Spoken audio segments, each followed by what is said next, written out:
What's up, guys? Welcome in, welcome in. What's up, Rach? If you guys could tap the screens, I truly appreciate it. Today we're gonna be talking about spiritual warfare. Once the likes get to let's say 3K, I'm gonna get started. Hi, greens from Finland. What's up? What's up, Dark Phoenix? What's up, Wan Jiru? How's everyone feeling today? How's the new year been treating you guys?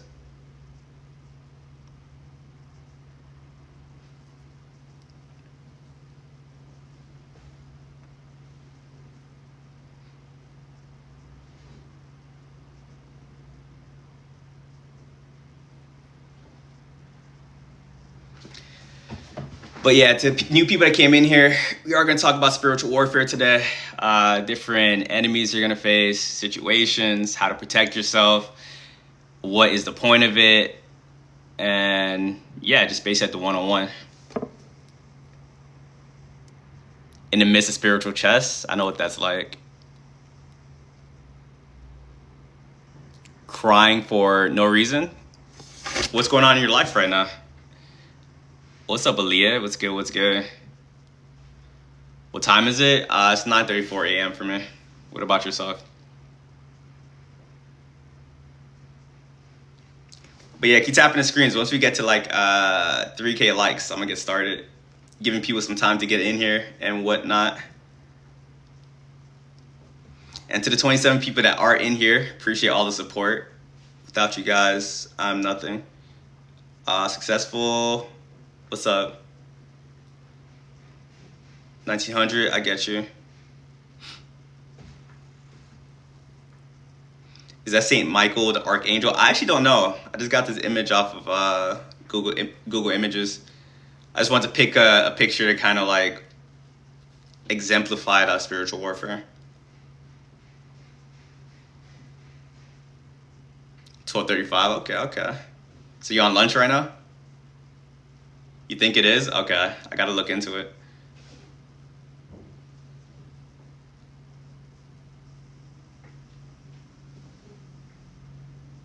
You're experiencing it right now?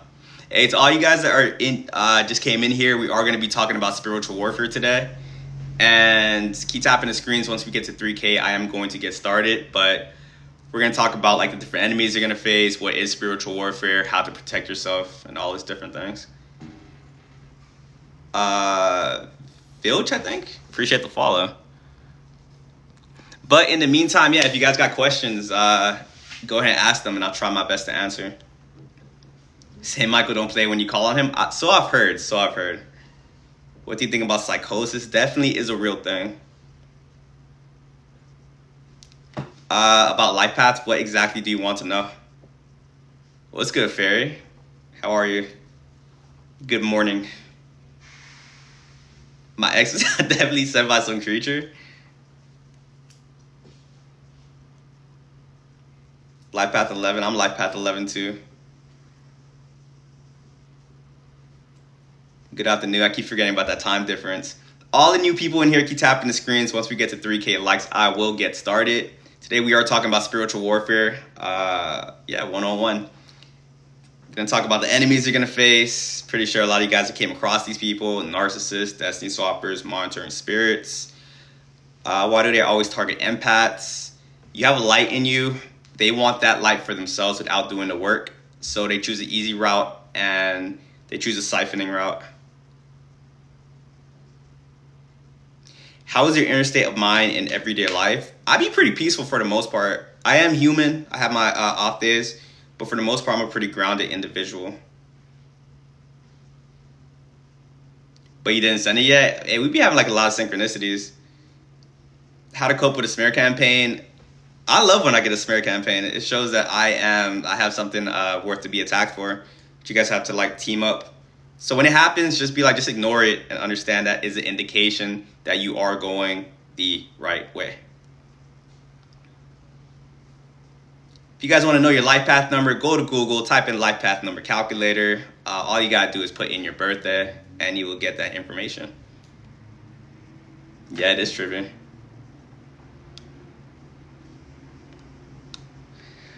But how are all you guys feeling on this New Year's? Hopefully it's starting off pretty cool. You guys are on top of your goals and whatnot. Is energy siphoning destiny swapping? Yeah. All the enemies you face is a type of energy vampire. They just siphon your energy like in different ways.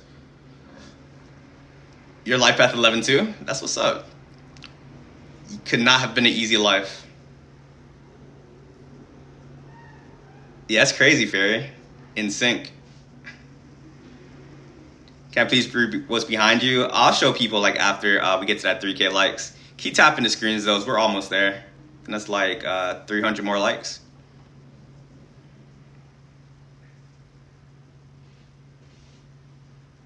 11's be gathering here. Yeah, it's like a life path 11 meeting ground. Can you elaborate on destiny swapping? Stick around and I got you.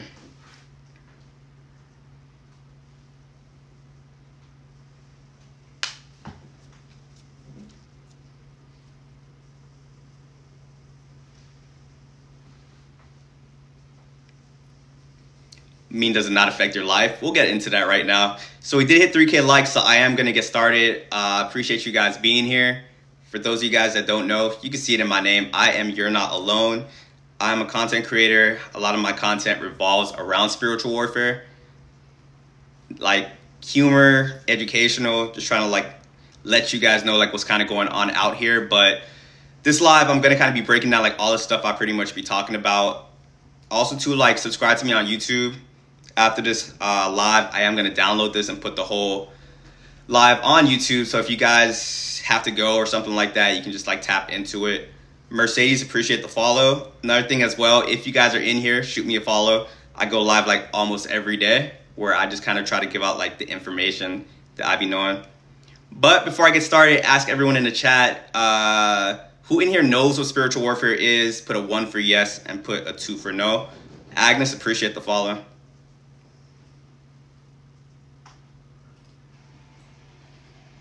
We got some yeses. Yes. Okay, someone doesn't know. Yeah, I'm gonna tell you guys anyway. Imagine I see a bunch of ones. I'm like, all right, you guys know this, and I just get off of here. 1 yes, 2. Okay, so spiritual warfare. Understand that energy is everything in this reality. Spiritual warfare is set up in a way they're trying to like harvest your energy. And it comes in many different forms. It could come in the shape of like an enemy. Like narcissists are people that are possessed by like a spirit. You could be dealing with like destiny swappers, monitoring spirits. The goal of spiritual warfare, I'll let you guys read this behind me, is designed to make you want to crash out. Everyone has a purpose here on this planet.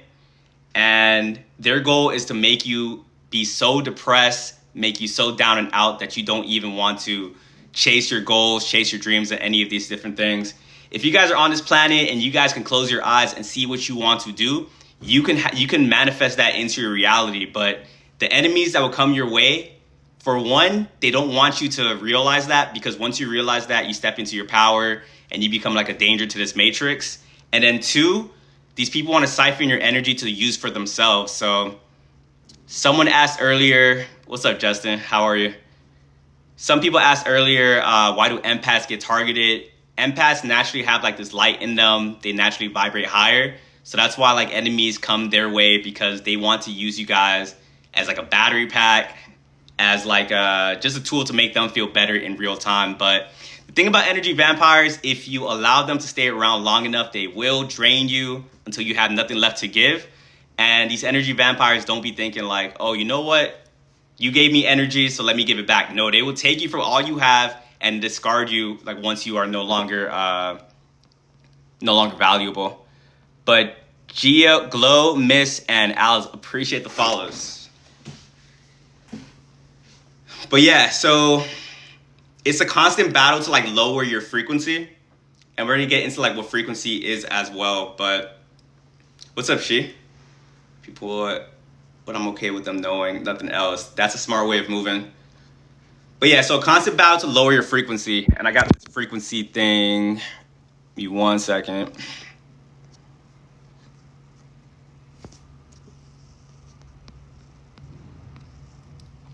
Yeah, so spiritual warfare is designed to like lower your frequency. And as you can see right here, when you're vibrating at a certain level, you're hitting like one of these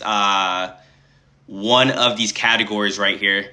So if you're like a high vibrational person, you are vibrating above 250. If you are a lower vibrational individual, you are vibrating like below the 250 right there. Spiritual warfare is basically the people below 250. They're coming against like the people that are above 250. And how did you get to be above 250? You probably were a person where you didn't let spiritual warfare like convert you. Everyone goes through things in their lives. Everyone goes through trauma. Everyone goes through trials and tribulations. People end up below 250 when they can't figure their stuff out, when they start thinking to themselves, like, if everyone out here is moving like this, I have to move like this as well. But you being above 250, you chose the harder route. You chose to still be a good person in a world full of darkness. You chose to work on yourself. You chose to do shadow work. And because of that, you are vibrating up there.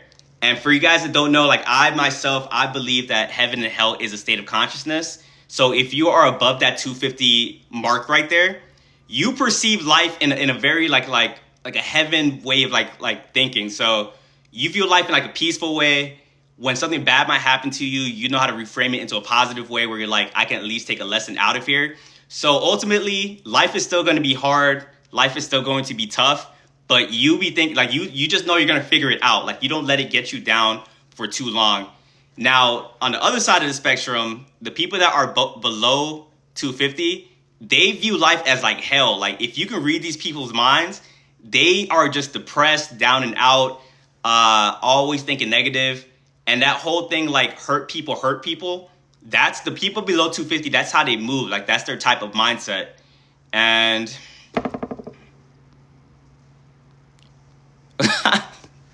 and then basically, like if you're vibrating on top, so the people below 250 is going to attack you because they want to drain your energy. So when they drain your energy, if you notice some people, like when you talk to them, you feel like very down afterwards. You feel very depressed. You feel very anxious. It's because that person just siphoned you of your energy to try to raise themselves up. But it's not really like them raising themselves up because they're just viewing life as like, I need to pull you down to my level. But the thing about you is like you do things on your day-to-day that keeps you up here in this level. So even when someone is like pulling you down, when you get away from that person and your power comes back, you go up based on like the things you do on a day-to-day basis. When someone siphons your energy, I appreciate the heart me, appreciate the rose, Charisse. When people siphon your energy, they'll feel good in the moment, but they're not doing things on their day-to-day to keep themselves feeling like that. So they'll feel good for probably that first hour, maybe like for half the day. But then if they're not around you anymore, they start going back into that same way of thinking. Fortunately, don't read this out loud. He's listening. But yeah, let's switch it over to energy vampires real fast. Hey, appreciate the heart me. Thank you. Okay, so energy vampires, I'm going to talk about all the different enemies you're going to face.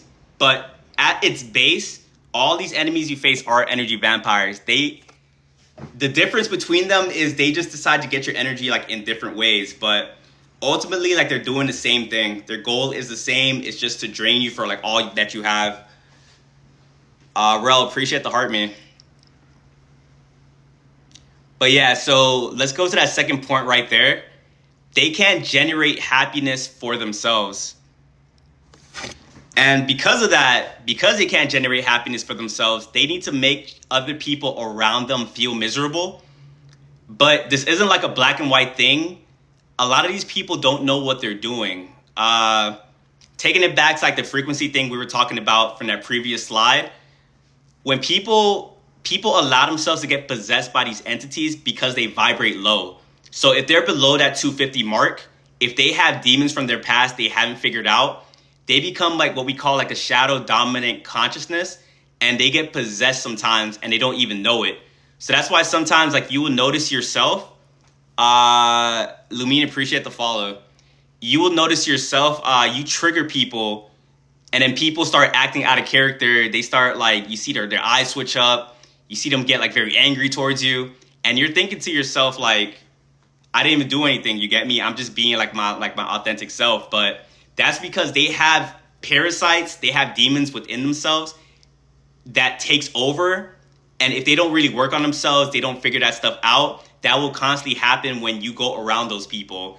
And that's because like the higher you vibrate, you become a mirror. Like you get this like mirror ability where when people hate on you, when people are attacking you, you are triggering something like within them. And it's not like they hate you. It's like they just hate something within themselves. If you guys have ever dealt with that, if you guys have ever dealt with like triggering people for like no reason, drop a 1 in the chat. If this is a new phenomenon to you, you have no idea what I'm talking about, drop a 2 in the chat. Ace Love, appreciate the follow. They get so mad, I just be asking questions. Exactly. 11111 all my life. All right, we got some like-minded individuals in the chat today. Appreciate the heart me. Yeah, that's how it's gonna be. So the danger is when you aren't really knowledgeable, you don't know what's going on, so you take what happens to you very personal.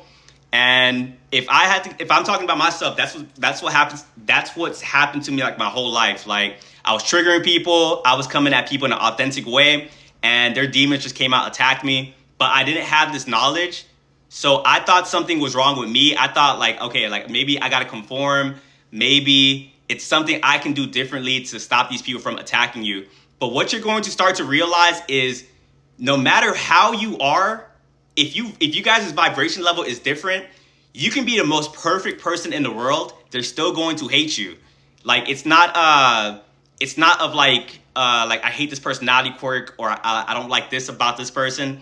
It's they have a demon that like when they see you, it's like you know the movies where they say like when like a demon walks into church and they start like burning whatnot. That's what happens when these people kind of get around you. But their vessel doesn't know what's going on. So they have to rationalize why they don't like you. So you will hear like some like the dumbest reasons why someone doesn't like you, but it's only because that vessel has to like to kind of stop with the cognitive dissonance on why they're kind of going against you. I think someone just followed me. Sarah, appreciate the follow.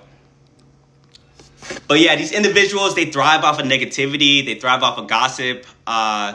I will get into like witchcraft and black magic a little bit later.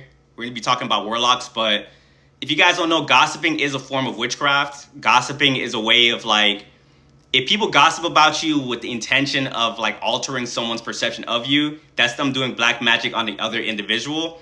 And that's what energy vampires thrive off of, because in the moment when they're gossiping about you, they feel above you.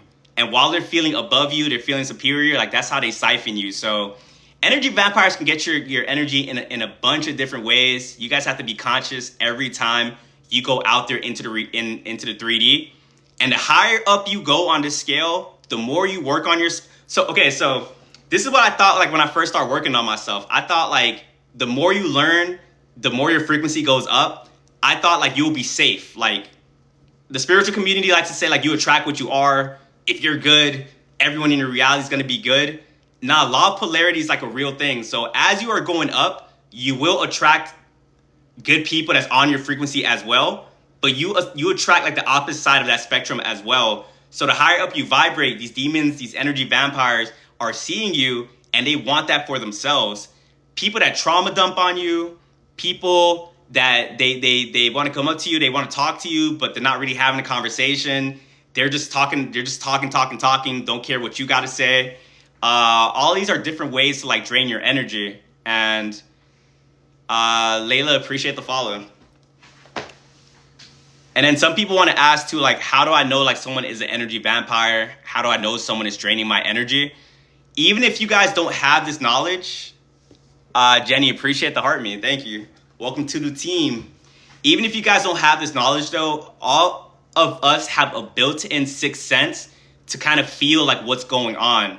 So if you are talking to somebody and then afterwards you feel just like down, you're just like overthinking, like all these things. You're not supposed to feel like that after talking to somebody. If you are around people that vibrate at the same level as you, you guys are like bouncing energy off of each other. So every conversation you have with somebody, every interaction you have with somebody, whether it's on social media, whether it's in person, there's either one or three things that's happening. So you're either giving someone energy, you're either taking someone's energy, or you are sharing energy with somebody.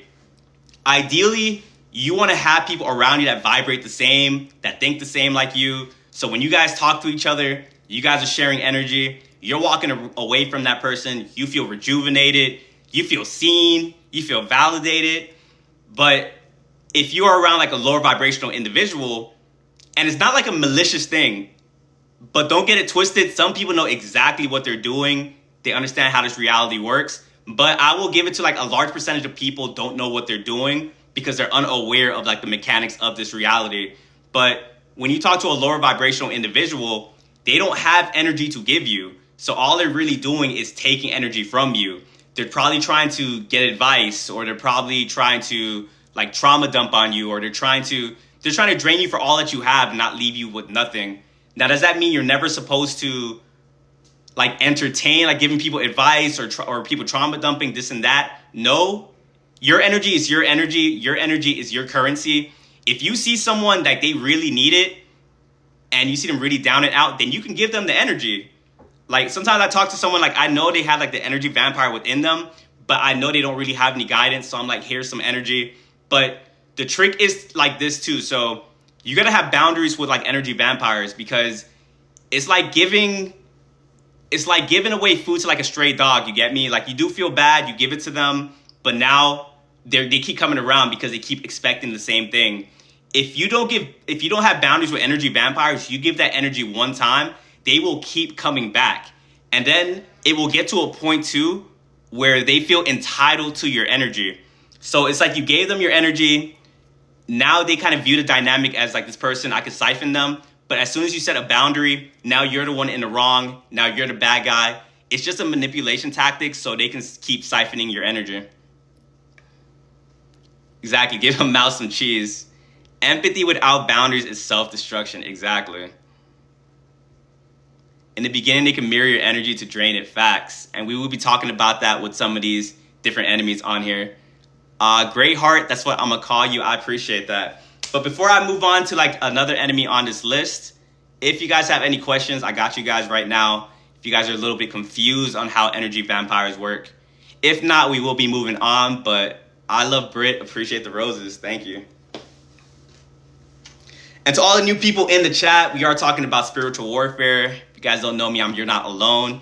I talk about a lot of spiritual warfare concepts. We're going to be going into the different enemies you'll be dealing with, how to protect yourself, frequency, and all that. I Poppy, appreciate the follow. Sophia, appreciate the follow. Yeah, if you guys are in here, you guys don't follow me, shoot me a follow. I go live every single day. Are Rage Baiters energy vampires? 100% yes. Appreciate the heart meme. For those of you guys that don't know, I know Rage Bait is like a new term in this generation. But rage baiting is someone that they enjoy kind of getting a reaction out of you. Appreciate the fireworks. Thank you. If anything, you guys are on TikTok, so you guys probably know it. You guys see it in the comments. It's people just trying to I think someone said bully you. They try to like just poke at your insecurities, because these people enjoy seeing you get upset. These people enjoy debating with you. These people enjoy getting you out of character, because the moment that you do, you are giving that person energy. So it's not as like black and white as like someone trauma dumps on you, you feel drained afterwards. Some people come around you with the sole intention of provoking a reaction out of you, because they understand that if they do that, they get energy. They seem like they're mad in the argument, but they walk away feeling very happy. So what I be saying is, don't entertain like rage baiters, don't entertain energy vampires. Once I know that I'm dealing with one, I walk away and I start protecting my energy. There is this thing called gray rocking. As soon as someone tries to take your energy, just become like an actual rock. Start giving them one-word answers. Start getting on their phone. Like, don't allow them to attach that energetic cord. Shayla, appreciate the follow. And Anthony, appreciate the follow too. But yeah, so energy vampires too, the way they drain your energy is, we all have like a solar plexus. And energy vampires, their goal is to attach that energetic cord to yourself as well, because the only way to drain your energy is once that cord is attached. So that's why like you gotta like, especially like people that want to get into relationships with you, appreciate the heart, man. You gotta like I'm conscious of everyone I deal with. I'm conscious of like, will I attach an energetic cord to this person? Will I keep this person like surface level? Because if you attach an energetic cord to the wrong person, they can siphon you now, and then now you're left like confused, drained, like all these different things. But that's how soul ties work as well. Like people like attach those cords, and then you know they're energy vampire, but at this point it's hard for you to leave because you're attached. So you gotta like be very conscious with the people that you be dealing with. EY, Angela, and Tia, appreciate the follows.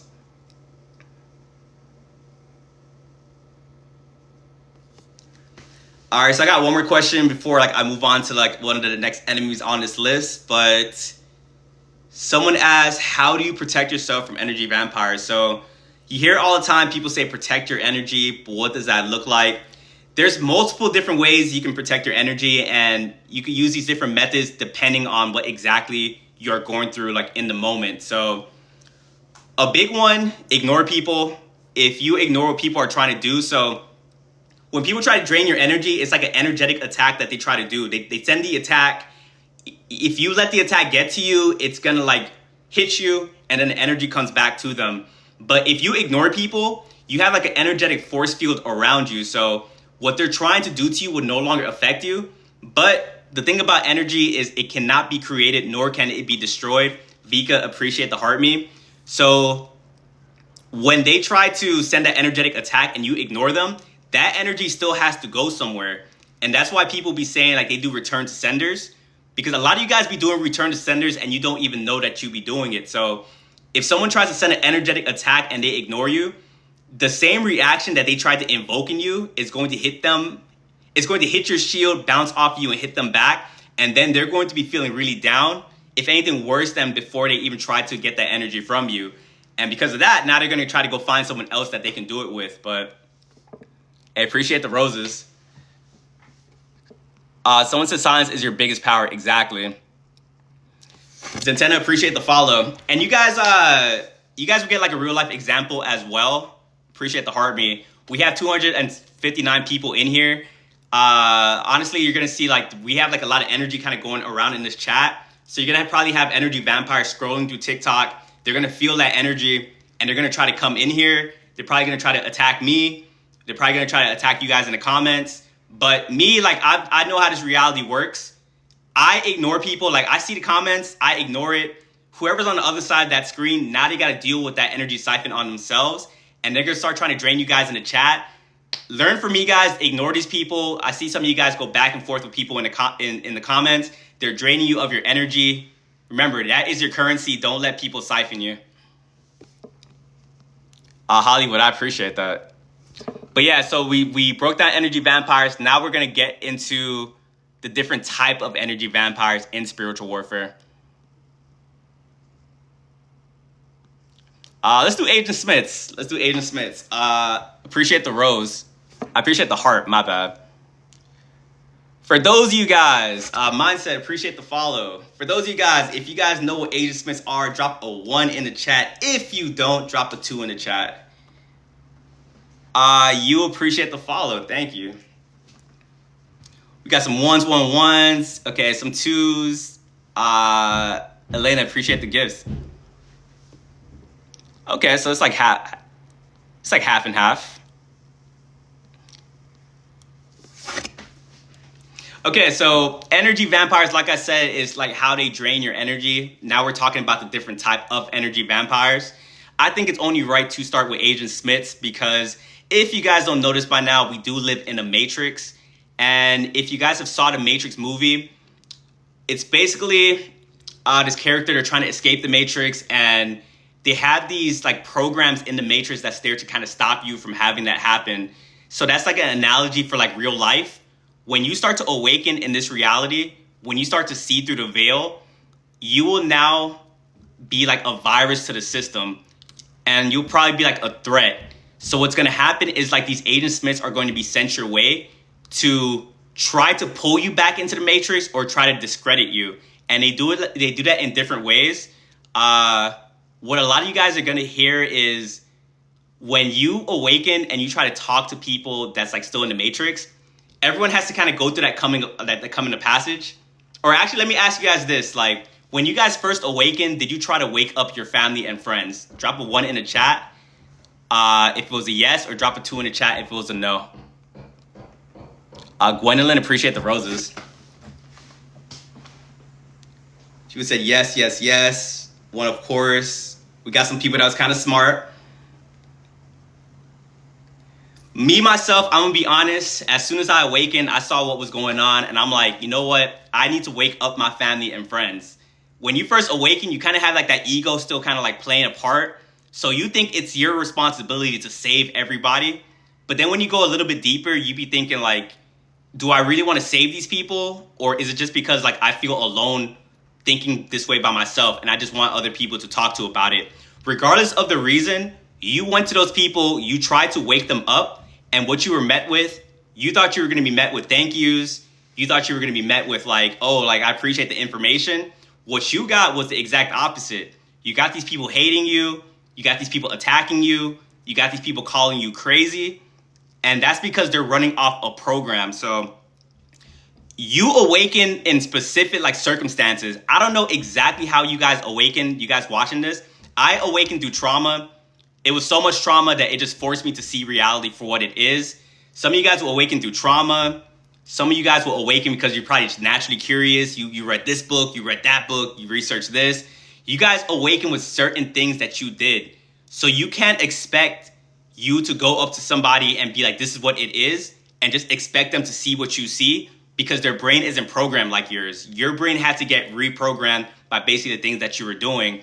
So because they're still going off that program, they all move in the same way. They are forced to attack you. They're forced to call you crazy because now they see you as like a threat to the system, because now you have the potential to go walk up to other people and wake them up. And the system does not want that. Because if we have a majority of people waking up in this society, this matrix will come crashing down.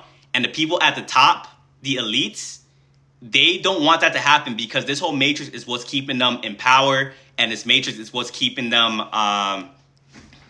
having control, money, and all those different things. The Black, appreciate the follow. So in spiritual warfare, when you guys awaken, this is like one of the first enemies you're going to deal with. You're going to deal with Agent Smiths. And the way that they attack you is it can be in very subtle ways, or it can be in a very overt way. And that's why you see too, like, I appreciate the follow if you did, Moby. But yeah, that's why sometimes you see like you awaken and a lot of people that's at the top, like celebrity-wise, like they know what's going on, but they understand that like, hey, look, if we were to go out there and talk about the things that we know, we will get targeted. So that's why people will want to avoid that even happening. They don't want to deal with the backlash from the Agent Smith. So with me, I got to deal with spiritual warfare like every day. Like I make content, me making these lives, because you will have people that's still in the program. They will come in here. They'll be like, oh, he's crazy. He doesn't know what he's talking about. You would just have people like want to like attack you for just like thinking freely. And that's because these people are operating out of ego, and their ego is there to protect them from the truth. So if you have someone come around you and they still operate out of ego, and you are moving like as a free thinker, they get very, very triggered by that. And there's like a lot of different programs that come with like the in this matrix and being an Agent Smith. But how you know you're not operating out of ego is you don't care what other people believe. Like me personally, like you can believe whatever. Like if you're still in the matrix, if not, I truly do not care. Like I ultimately believe that we're all one, but you are just like, I look at these people as still like trying to learn, still trying to figure it out. And I also believe in reincarnation. So I be seeing that even if you don't figure it out in this lifetime, you will come back again, down here again, and try to figure it out. And if you don't figure it out in that lifetime, you will keep coming back down here. And that's how this matrix works. They have people stuck like in a reincarnation trap. The elites at the top, they understand this. And their goal is to do whatever they can to make you forget who you are. We came to this earth with this knowledge, but as you are growing up, you are being influenced by the matrix. And the matrix will hit you from like all different angles. Like if your parents is a part of the matrix, your school system, as soon as you turn on your phone, watching the news, like all these different things, all of these things is designed to keep you in the matrix. And when you don't see what's going on, you don't know to chase your purpose. You don't know to like complete your soul purpose. So once you leave this planet, you come right back down here to do it again. And the elites understand this. And that's why they're trying to keep you down here. It's like an energy harvest, because your energy is supplying the matrix. The energy that you're giving, you're putting your energy into a 9 to 5. You're putting your energy into these holidays. You're putting your energy in all these things. You yourself, you're keeping this matrix going. You get me? And that's why the elites, they get very scared. They get very because you're a lot more powerful than you realize. So once you come into this knowledge, you awaken, and then you get influence. The elites are like, nah, we can't have this. So that's why people, celebrity-wise, when they start talking about these things, the matrix attacks them through Agent Smiths in different ways. So they'll either overtly try to make you seem like you're crazy. So now that you go out there and talk about it, it's like, all right, we're protected because no one's going to believe you because you look like you're crazy. Or two, they'll try to delete you off this planet. Well, let's start with that first one. So celebrity-wise, if you guys can name in the chat right now, what celebrity tried to speak the truth and they made that person feel like they're crazy? Let me see some names in the chat. Like Kanye West, exactly. I already got like a couple we got 3 on Kanye. Britney Spears, facts. I just sent an invite. Don't accept that. That was an accident. Jim Carrey, facts. Kyrie, exactly. Birdwoman, appreciate the follow. Yeah, so... Yo, my bad. I accidentally accepted you up here. Hold on. Yeah, my bad. But yeah, going back to like, they made that person seem like they were crazy. So other people don't want to talk about these things because they don't want to risk that. So they did that with Kyrie. They tried to do it to Kyrie, Kyrie. And then on the other end, like if you are having a lot of influence and you are speaking too much and they see that you're like, other people are starting to believe the things that you are saying, they will delete you off of this planet. So do you guys know, like if you guys can name some people in the chat of like who you saw that happen to, drop some names. X, exactly. So you guys are woke up in here. Divine, appreciate the follow. Michael Jackson, hey, you guys are woke. You guys see what's going on.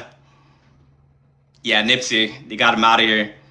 But that's the thing. So that's why some people, like, they awaken, they get this knowledge, they hit a certain status and they disappear because they don't want to deal with like the blowback of what's to come. But you have some people, they understand that they have the responsibility to wake up people. Like some people are on this planet with the soul and like purpose to help with the spiritual warfare, to help people kind of wake up. That's one of my purposes. Like I'm here on this planet, and that's why like I do these lives. I get attacked every single day, but I understand that it's like my responsibility to kind of help people see the truth. But once you get to a certain status, you would try to get people to see the truth. You start to get you start to have that influence, and they will just like throw you in jail. Like they'll like probably put like a false accusation on you guys. And that's exactly what they did to Rashad Jamal. I don't know if you guys know who that is, but Rashad Jamal is someone that is awakened, tried to awaken other people, but was getting so much of influence. They're like, all right, no, we got to get him out of here. This virus is becoming too big. Put a false accusation on him, and he is currently behind bars. So free Rashad Jamal. I need all you guys in the chat, put free Rashad Jamal, or just free Rashad. False accusations, that's how it be. Free to God, free to God. Yeah, but with him, basically, I think he was meditating outside. Like he got like a bunch of people to meditate outside with him. One of his neighbors took a picture of him, put it on the news, and the news put the report as like he's starting a cult. Do you see how much they don't want this truth getting out? Like you also have this thing called monitoring spirits that I will talk about later in the stream, but you have people watching you. They don't want you to get to where you're going to get to. They don't want you to accomplish your purpose. So they will set up so many roadblocks to stop that from happening. And with him, he's currently going through a roadblock. But understand that once you awaken, life does not become easier. It is going to make you extremely strong, resilient. But once you awaken and you stay on this path, you will get attacked like crazy. Like it's ridiculous. But just as in the movie The Matrix, Neo, when he got to the end of when he started realizing that he was chosen, when he started realizing that he had the power, he no longer, he asked Morpheus, like, how do I dodge bullets? And then Morpheus told him, like, and bullets are the attacks that are going to come your way. And they're going to come in many different ways, like through hatred, through people being jealous, through people making false accusation. Neo was trying to figure out how to even dodge those. But then you understand that the point is not to learn how to dodge it. The point is to learn to become so powerful that it no longer affects you. When I first started doing TikTok lives, I was like, man, I'm dealing with a bunch of energy vampires. I'm dealing with people coming at me. They're draining me. How do I avoid having these energy vampires is the question I would ask myself. But you get yourself to a certain frequency where, like, if you're right here, the energy vampires will affect you. Like, you're close enough for them to pull you down. But once they stay here and you get up here, they can't really pull you. Like, they no longer, like, I don't really see energy vampires in my reality. But I think people get confused when they say that. Like, they think I don't see them at all, or like they're just like gone, like poof. They're still in my reality. Trust me. Like, you'll get people in here commenting all these different things. They just don't register to me anymore because I've done the work and I've gotten myself to a certain frequency. So to all you guys in here, if you guys are dealing with energy vampires, they're getting to you, they're making you depressed, you're like, man, why are people like this? Keep working on yourself, keep going, because eventually you're going to get to a point where they can no longer really affect your mental state. David, appreciate the follow. But yeah, so I was also talking about, like, the overt ways that, like, Agent Smith will attack you, the very extreme, throwing you in jail, making you out to be like you're this crazy person. I would rather deal with an overt attack than a subtle attack, because a lot of you guys, you don't have the perception to even notice when, like, an Agent Smith attack is even happening, if it's happening at, like, a small level. Agent Smith attack could be as small as like this. So let's say you awaken, right? And let's say you see this reality, you start tapping into manifestation. You start thinking to yourself, like, you know what? I can manifest my dream life. You're starting to remember who you are, and you're starting to step into that power. Now, this is how small, like, a Agent Smith attack can be. Let's say you have that knowledge, you go home, you tell your family, like you tell your family you want to do something that kind of goes outside the matrix system.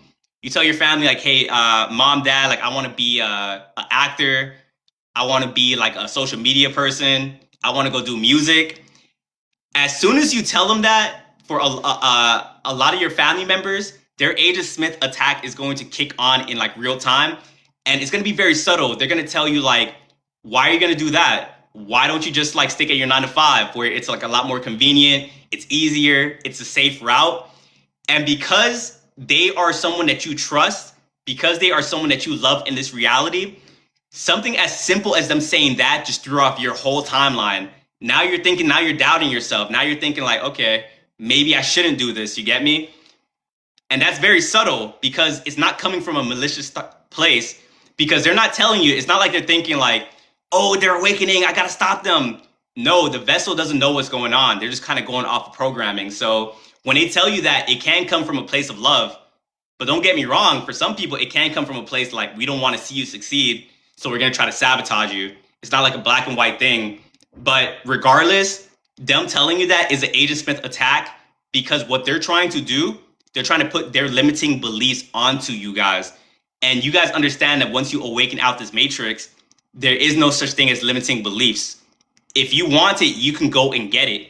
If you can envision it, you can manifest that into your reality. It's only when you start talking to these Agent Smiths that you start doubting yourself. You start thinking that that you can't do it, because they themselves probably went out to do something, it didn't work for them, and now they're putting that on you. Or, and this is so sad to see, you have a soul that never tried to even do their dreams. They've always been stuck in that system, so they don't even know another way. So they try to put that on you. So I know you guys awaken. It's very lonely. You guys feel like you're going crazy. You feel like people don't understand you. Regardless of how you feel, you have to keep what you want to do to yourself, because these people out here don't want you to win, or they don't even understand what it looks like to win. So they're going to put that like losing type of mindset like on you.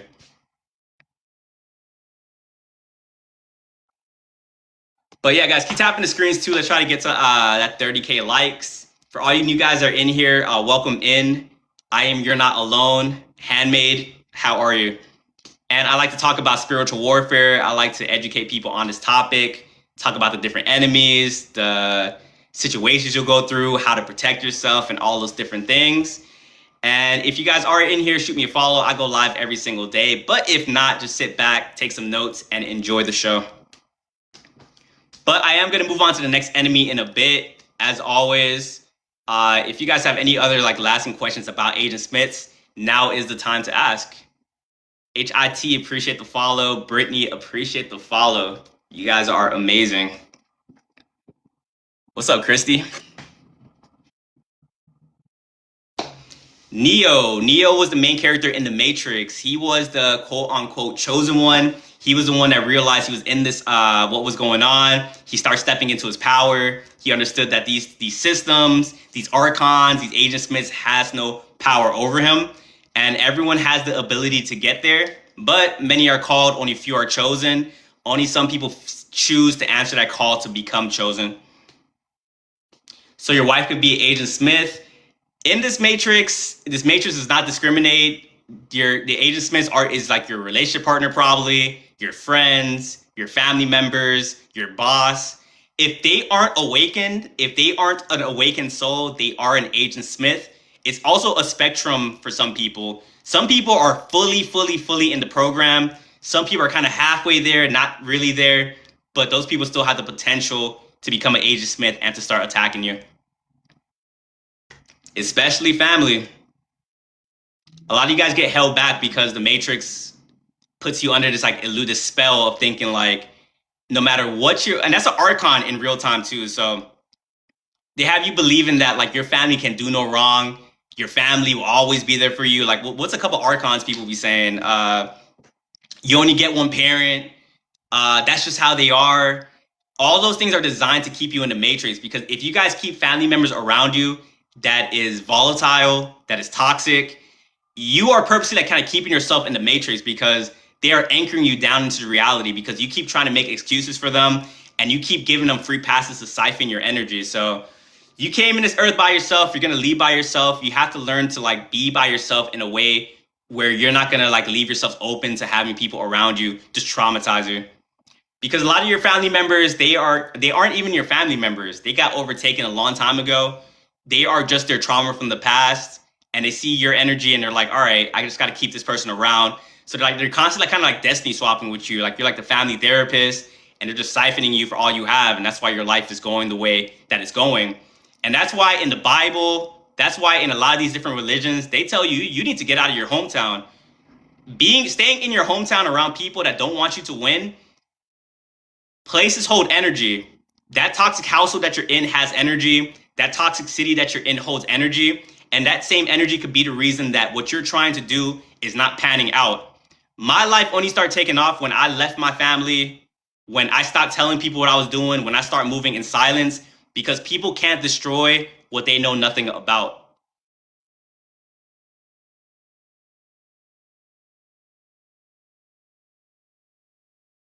It costs money to leave. Don't think like that. Money is just energy.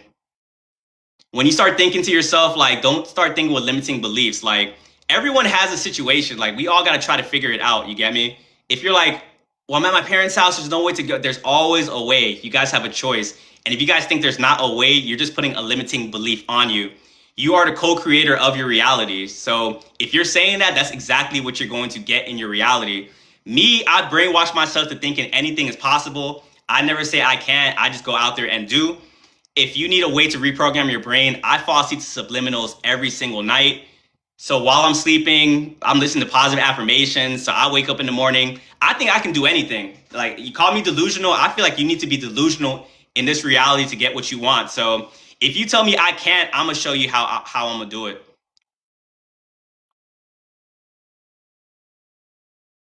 But yeah, if you guys got one more question about Agent Smiths, now is the time. If not, we are going to move on to a popular enemy a lot of people like talking about.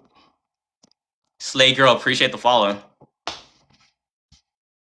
Let's go.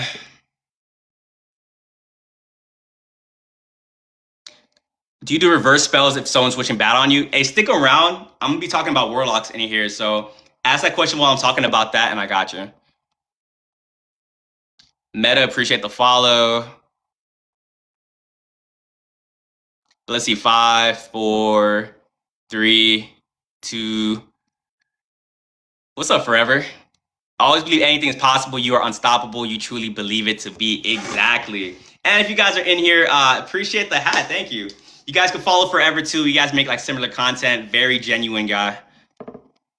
I dealt with a narcissist. That is a sign to switch it over to a narcissist.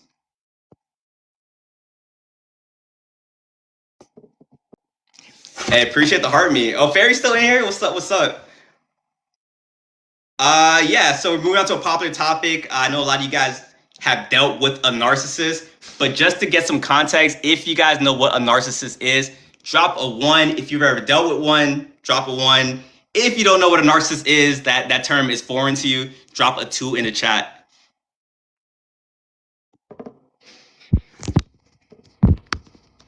One ones. Exactly. These people are like a plague on our society.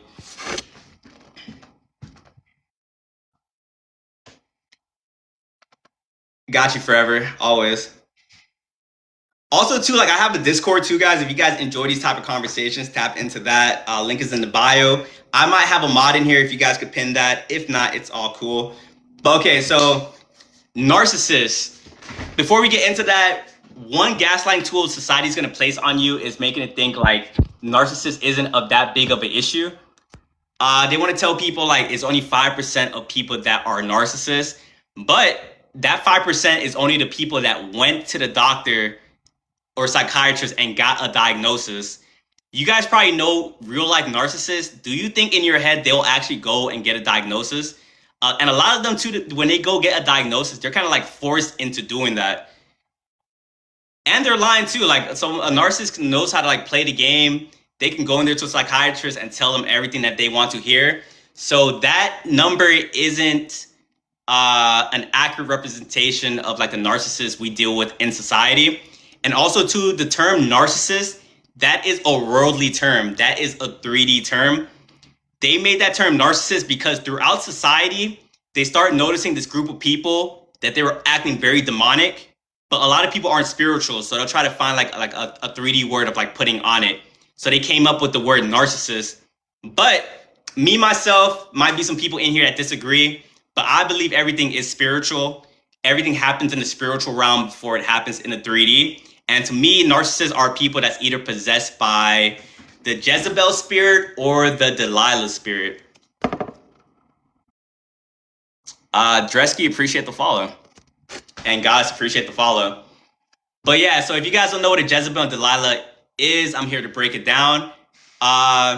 Jezebel is just like a more like a overt narcissist, and Delilah is going to be like a covert narcissist. So it's pretty easy to see a Jezebel from a distance, especially like after you've dealt with like narc abuse. And also too, Jezebel, Delilah, like this isn't like a gender thing. Like these spirits can body hop into anybody. So if you're a narcissist guy or girl, you either have that Jezebel spirit in you or the Delilah spirit. But yeah, Jezebel spirits are overt with their narcissism. You can see them coming from like a mile away, especially if you have like the knowledge on it. But and then Delilah are like a little bit more tricky. They're very covert. They know how to be a chameleon. They know how to mirror you. They know how to act in a way where you're like, are they a narcissist? Are they not? They know how to convince you that you're the narcissist. They have you like question like your whole sense of reality. But whether you're dealing with a Jezebel and Delilah, what I'm starting to see, Belisha, appreciate the follow.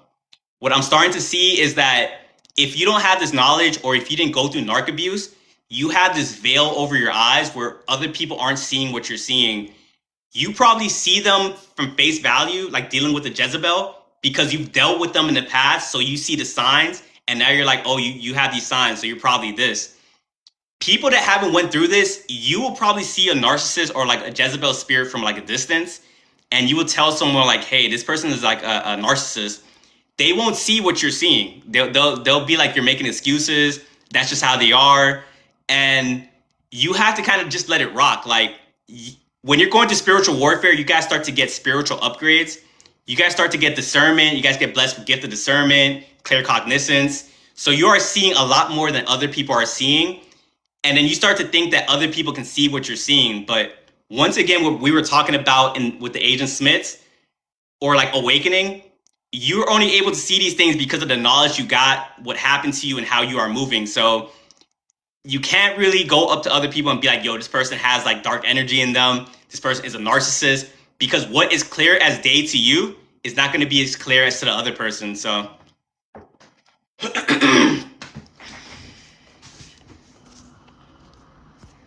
and yeah, let's get into like what a narcissist, Jezebel, Delilah pretty much is.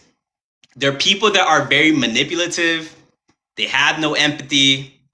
These people are drawn to empaths because you have a light. I answered that earlier. This is not gender specific. If you are a narc, man or female, that just means you have either this Jezebel or this Delilah spirit.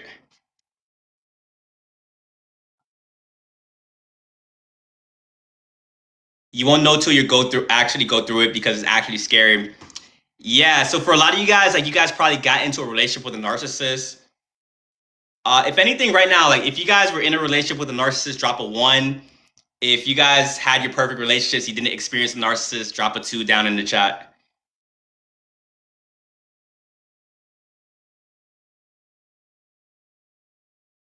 Oh, wow. That's the first time the most sent popped up as well.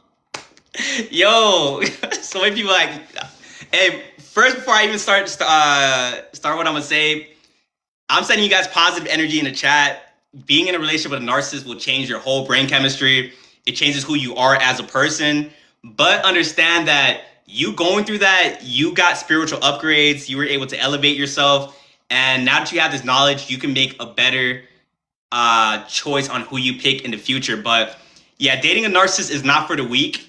And when you don't have the knowledge on what a narcissist is, you are dating this person and you're thinking they're like a regular person. So you keep trying to rationalize with them.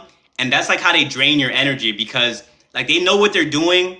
You're trying to rationalize with an irrational person. And in the midst of you guys arguing, in the midst of you guys fighting, in the midst of them doing all that BS that they're doing to you, in the process of you thinking like, okay, why are they doing this? Why are they doing this? They're siphoning your energy in real time. They're using their energy your energy to make them feel better. So you might have just had an argument with this person. You feel very drained. But after that argument, they feel very alive. They feel very happy, because that's what they do at the end of the day. So all these demons are energy vampires. Their goal is to seek, destroy. They want to drain you for all that you have. And once you don't have anything left to give, appreciate the heart, man. Once you don't have anything left to give with a narcissist, they will discard you. And it will be like a flip of a switch. And people like to ask, Leo, appreciate the follow. And Color, appreciate the follow. People want to ask, do narcissists like love you? Like, are they capable of love? So to a narcissist, like, they don't think in their heads like, I'm incapable of love. I'm trying to come to you to do this. To them, like, how they love you is love. But you probably love in an unconditional way. Narcissists love you with a condition. So I always use the analogy of like, let's say you have like a PlayStation, right? You just got it. It's new. You do love that PlayStation. Like, that PlayStation is giving you value. It's amazing, this and that. When that PlayStation stops working, when it's no longer able to provide that value, you no longer love that system. You throw it away and you go out to go find another system. For a narcissist, you are that game system. You are the PlayStation. They do love you because you are supplying them with energy. But when you no longer have that energy to give, they are going to discard you, and it's going to be a flip of the switch. You're going to be thinking like, yo, I thought this person loved me. How were they able to walk away? The Healing Angel, appreciate the gold medal. How were they able to walk away so fast? They promised me forever. They said they will get married, will have kids, this and that. They in that moment did think that, but like I said, like you showed that you weren't able to provide value anymore, or also too, you probably start seeing them for who they are. So either one of those two things happened, and they couldn't siphon your energy anymore, so they discarded you. But what they're gonna realize too is it's all energy. So if you have like a narcissist, Jezebel, Delilah, they discard you because they think that they can get your energy somewhere else. Two things is gonna happen. So one, they're gonna realize they can't find your energy again in another person. And trust me, they're gonna try to. They're going to try. They're gonna try to find like that other supply. And if you guys don't know, supply is just like the energy pack, their energy source. Two, what's gonna happen is you are probably gonna be depressed for a minute. Like, okay, you found out this person was a demon. You found out this person was siphoning you, but you still have a soul tie connected to this person. So it's not like you can flip a switch. It's not like you can tell yourself, I'm over this person. And that's probably the reason why it was so hard for you to walk away from this person regardless, because of that soul tie. But what's gonna happen when you finally cut that soul tie? What's finally gonna happen when you get your power back? We are all connected, law of divine oneness. They're gonna feel that from a distance. They're not gonna think to themselves, appreciate the heart, the hearts. They're not gonna think to themselves like, oh, this person's getting their power back. Let me reach out to them. They're gonna subconsciously feel it, and they're gonna reach out to you. They're gonna try to like give you a character, try to pretend like they've changed, this and that. But that's only because you removed you're getting your energy back. What they stole from you is coming back to them, and now they got to reach back out to you. They got to figure it out to like try to attach that soul tie. Because another thing too, your energy be stopping a lot of people from getting their karma. Sometimes you be with somebody, they cheat on you, but you forgive them, and then you think to yourself like, well, why hasn't that person got their karma? Why does all like bad people seem like they get away with things? You allow them to kind of get away with it because you are shielding them from that karma. If you walked away from them, now your energy is no longer protecting them, and they will finally get their karma. So when you walk away from the narcissist and their life they start getting hit in the face with life and whatnot, they subconsciously know what's going on. So that's why they reach back out to you, because they're like, I don't want to face this karma. Like I need your energy to kind of shield me away from it.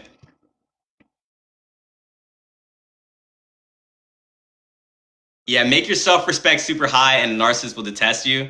Perfect way to put it.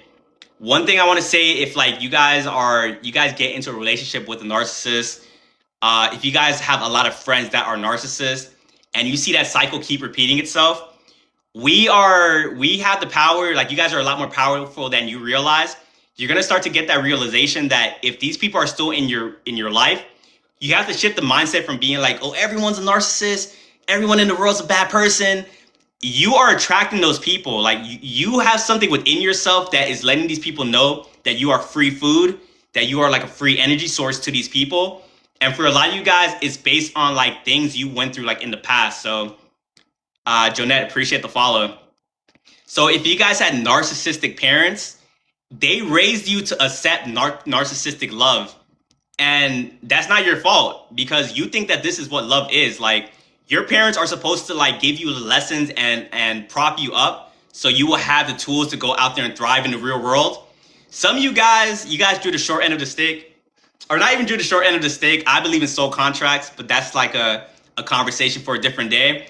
But regardless, you were in a narcissistic family, and your only diagram of what love looks like is this narc family like dynamic. So you take that mindset, you go out there into the world, and now you end up having narcissistic friends because it looks like what your parents gave you. Now you get into a narcissistic relationship because you saw that's how your parents operated with each other, and they're making you feel like how your parents felt.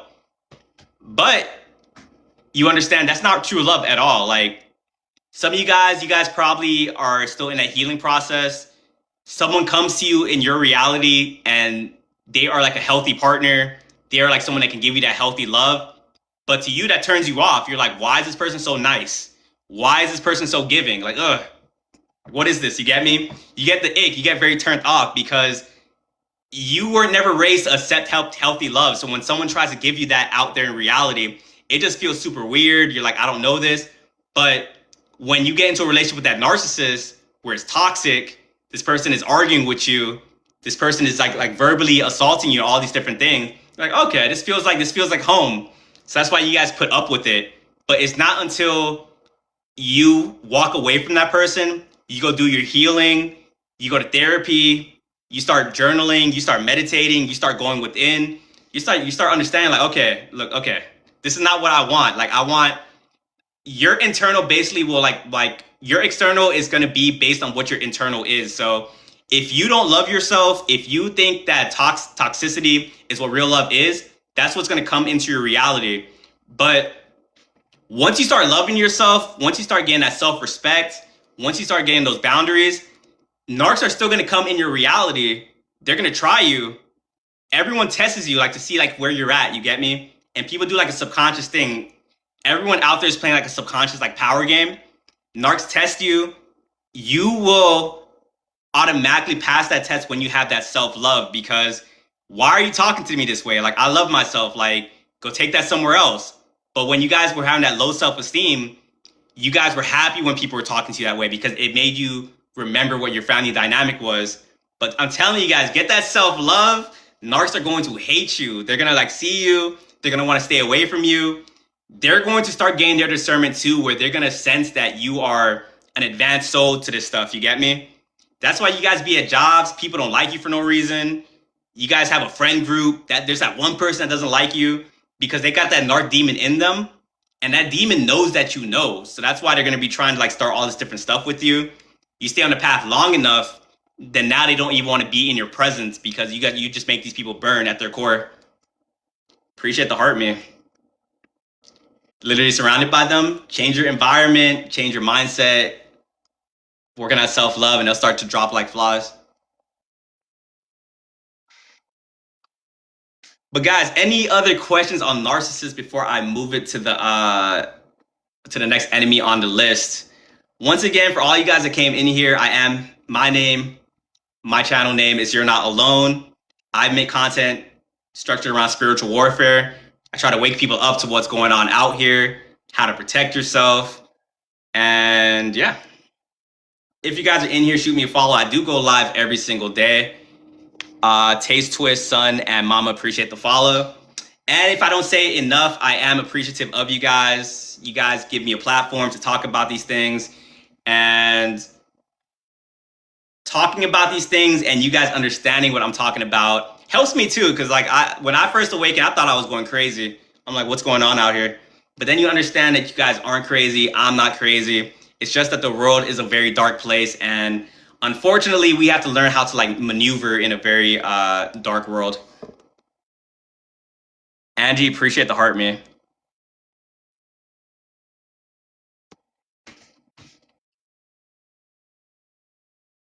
We all crazy together. Appreciate the heart, man.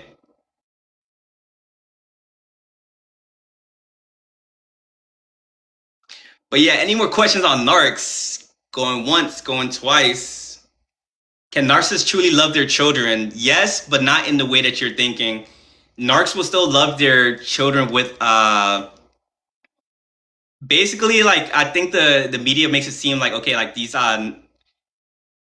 if you're no longer doing what they want you to do, if you're operating outside of the family system, they can like cut you off like that.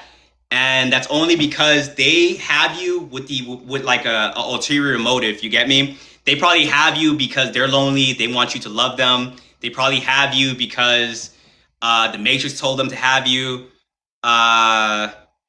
They feel like it's their Matrix obligations to take care of you. But as soon as like they kind of deem you unworthy, like I've heard narcissistic parents say, what's the point of having my kid if I can't tell them what to do? What's the point of having a kid if they're doing this or doing that? As a parent, you should love your kid unconditionally. That's like the healthy way to do it.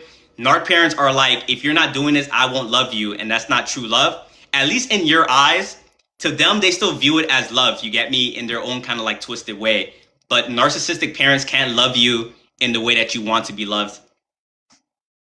You got discarded by your narc mom. Hey, join the club. Honestly, it just makes you stronger at the end of the day.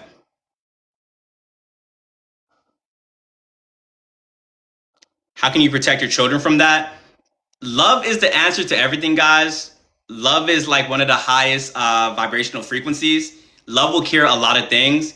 If you are raising a child and you are giving that child a healthy household of love, of like having them self-esteem be high, taking care of them, then they're going to go out into reality and expect that same treatment from other people. So they're not going to put up with narcissists. But if you grew up in a household where like you were fighting for your life, like some of you guys, like you guys were dealing with spiritual warfare as soon as you were born. Jesus, appreciate it. Thank you. As soon as you was born, it was like a spiritual battlefield. So you've always had to like defend yourself. And through those battles, that was lowering your self-esteem. So when you go out there into the world, your nervous system isn't regulated. You be seeing threats everywhere. You become hyper vigilant because you never really got that love you were supposed to get like from the jump. So, but you don't really need other people to show like to teach you to love yourself. It would have been nice if you guys got that when you were younger. If you didn't, all isn't lost. You can still go do your own shadow work to truly love yourself. Educate your children and be their safe space. Exactly. But we're going to move it to another enemy on the list, guys. And what we got. We are going to move it to monitoring spirits. As always, if you guys know what a monitoring spirit is, drop a 1 in the chat. If you don't know what a monitoring spirit is, first time you're hearing the term, drop a 2 on the chat.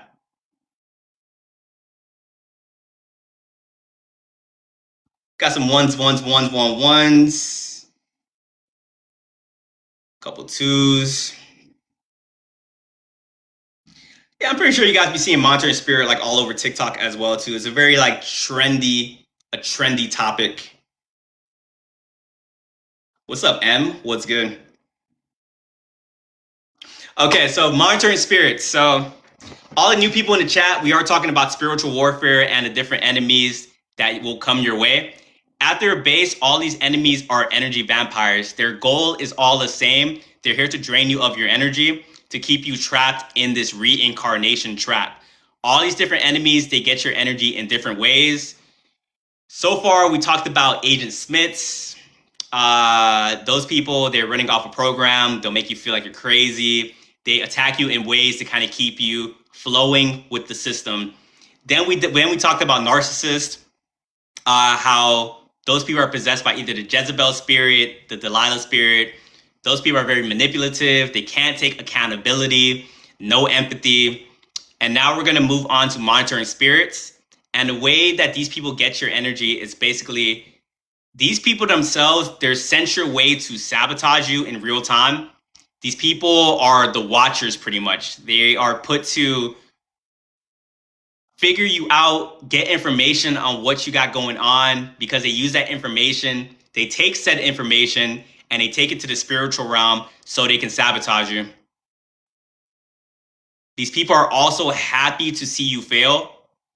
One way to kind of know if you're dealing with the monitoring spirit is, one, they ask like a lot of questions, but it's not like a black and white thing. So just because someone's asking you a lot of questions doesn't make them a monitoring spirit. Another telltale sign is that these people don't like you. So if people don't like you, you've heard them talking about you, you can pick up on their energy that they have this type of like hatred towards you, but they're still asking you all these different questions. That is a monitoring spirit right there. These people have what we call the evil eye. And the only reason they're asking questions about you is so they can figure out what to destroy in real time. So manifestation is a real thing. Creating your own reality, energy is everything. If you have someone come in your reality and they hear what you got going on, they could think to themselves like people preying on your downfall, like that term comes from somewhere. So people seeing how you move in this reality, people seeing what you get, they might give you a smile. They might say congratulations. They might act like they're happy for you. But inside their head, they're thinking to themselves like, why does this person get to have this? Why them? Why them? And them thinking like that is them trying to manifest bad onto your life. And they can only really destroy what you got going on if they know about it. So the best way I say to protect yourself from monitoring spirits is to move in silence. Not everyone needs to know what you got going on. Like when I was growing up, I thought everyone was a good person. I thought that everyone thought like me. Everyone had the same soul as me. When someone told me something that was going on in their life, I felt genuine happiness for them. I would say good job, all these different things. It threw me off to understand that not everyone thought like that. Like I had to kind of reframe the way I thought.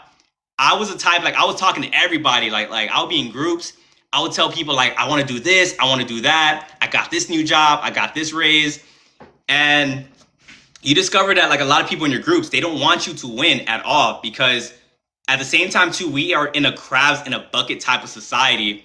A lot of people in society are broken. A lot of people in society are lost. A lot of people in society, they stay up at night and keep thinking to themselves, why me? Why did I have to go through that? And because they're dealing with all this trauma, and these demons, they only really possess people that vibrate at like a lower frequency. To the new people in the chat, we were talking about vibrational frequency in the beginning of this stream. If you are above here, like a high vibrational person, you are a happy individual, very peaceful. You view the life as like this heaven. Because I believe heaven and hell is a state of consciousness. If you vibrate low, you're battling demons. Like when people say they're battling demons, that's not a figure of speech. They are truly battling demons. And when people refuse to work on what they got going on, when people refuse to do shadow work, when people refuse to face their trauma because it's too painful, now you got to like face their demons when you're out there in society, and they manifest in like all these little different weird ways. When you deal with a narcissist, you're just dealing with like probably their parents from the past that traumatized them, and now they got to traumatize you. But when you vibrate high, you cannot get possessed by these entities. I don't have that jealous, envious spirit. I truly want everybody to win because I've done the work on myself. I move in abundance. I know there's more than enough to go around for everybody.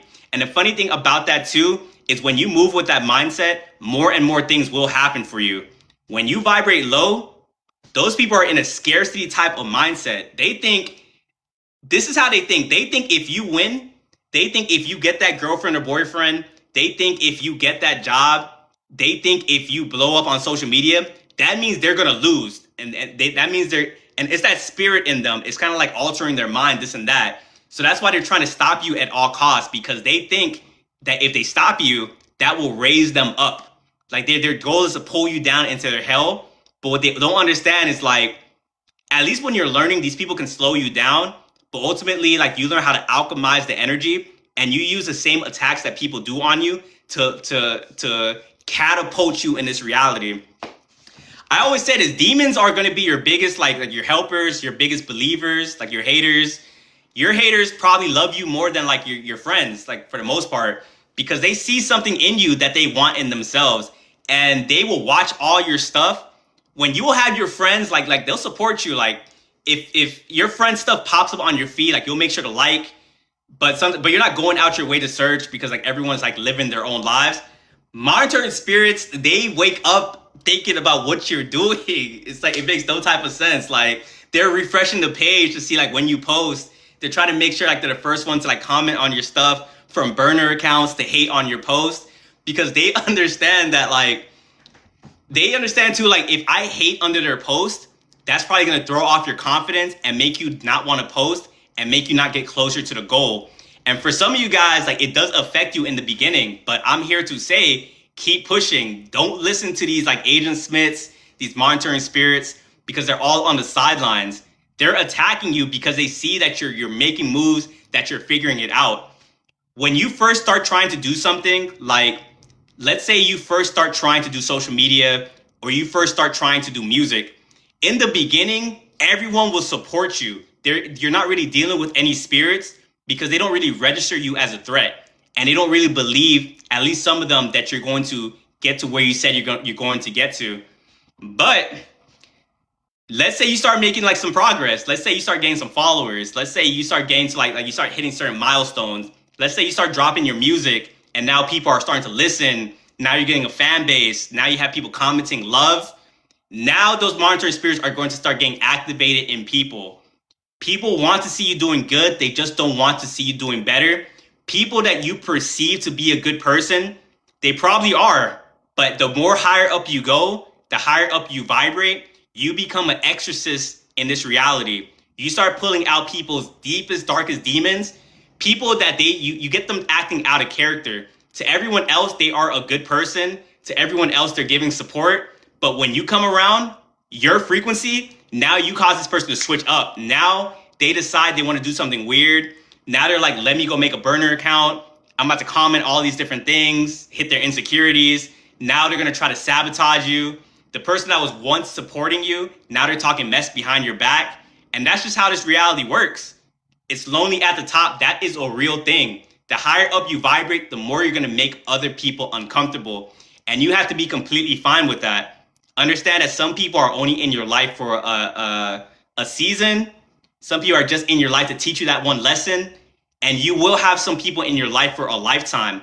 But the people that's going to be in your life for a lifetime, some of you guys were lucky enough to meet them when you were young. Some of you guys, you have to wait. You have to get to a certain level before those people even start coming in your reality. You were at this level. Now you're in this middle period where like you're just dealing with all these different enemies. You're going to have to deal with the same thing Jesus Christ went through like in the Bible. As you raise your frequency, you're going to deal with this thing called the Jesus Christ crucifixion. The world is going to misunderstand you. The world is going to hate you. The world is going to try to purposely like just go against you to try to stop you. Because the matrix, the spiritual realm, they see that you're starting to figure it out. They see that you're starting to remember. So all these people are starting to get possessed. And what better people to possess than people that you trust, that people that you actually love? When you get betrayed, it's always by the people that you love. Like, you guys probably got betrayed by someone you never thought that would come your way. If you guys got betrayed by someone where you never saw it coming your way, drop a 1 in the chat. If not, drop a 2 in the chat. Annie Mariah, appreciate the follow. Look at all these people that got betrayed. It happens to all of us, like honestly. You're not gonna deal with something where like it's like an off, like you're like the only one that went through this, because this reality goes off a set of rules. The laws of the universe is like a real thing. So once that happens, don't ever get bitter too. We fight in spiritual warfare, we fight with the spirits, not of the flesh. We battle with the principalities. So when someone does something weird to you, when someone does like this hater thing to you, when someone wants to switch up on you, they don't even know what they're doing. That spirit just took them over in real time. When I first started this journey, all these people were doing these weird things to me. I will get very cynical. I will get very depressed. I would think to myself, why is humanity like this? But then you understand that they are just victims to the circumstances that they went through. And then if you think deeper about it, at one point in your life, you were probably an agent as well. You probably were unawakened. You probably were moving based off of your trauma. I have people from my past that I hurt as well, that I wasn't in control of myself. And I had to kind of do the inner work to figure those things out. So when you are able to kind of get through that, you understand why these people are doing the things that they're doing. Does that mean you need to be around them? No. If anything, some of these people, you could probably set a boundary. They'll probably learn from that and get better from it. So I'm not saying like you notice these things and you cut them off from the jump, but you got to use your discernment. It's not like a black and white answer. It's not like a one size fits all. You got to figure out how you're going to move with these people in your reality. Because one person, you might set a boundary and they'll never do it again. Like you guys will be cool off of that. Another person, you set a boundary and they get very upset. Now they're trying to cross your boundaries on purpose to try to siphon your energy. So it's kind of all up onto you guys. But a lot of times too, like you can kind of tell when some people are so far gone. So you think to yourself, like you thank them for the memories that they gave you. You always cherish it, but you are now on a different frequency. You have now quantum jumped into another reality. And the reality that you quantum jumped into is a reality where this person can no longer be your friend, where this person can no longer be your relationship partner, where this person can no longer be your family member. And when you notice that, you gotta keep it pushing. Some of you guys be thinking like, I want to hold on to them. I know who they are. I know they have good within them. I know they're capable of it. So you keep them in your life and they just keep traumatizing you over and over. It's like when people show you who they are, you got to believe them. Like me, like I'll probably give you like 1 or 2 times to like make a mistake, like a big mistake. But the third time I'm like, all right, like this is just who you are. At one time we were on the same frequency. We were allowed to get along with each other. But now we got to go our separate ways.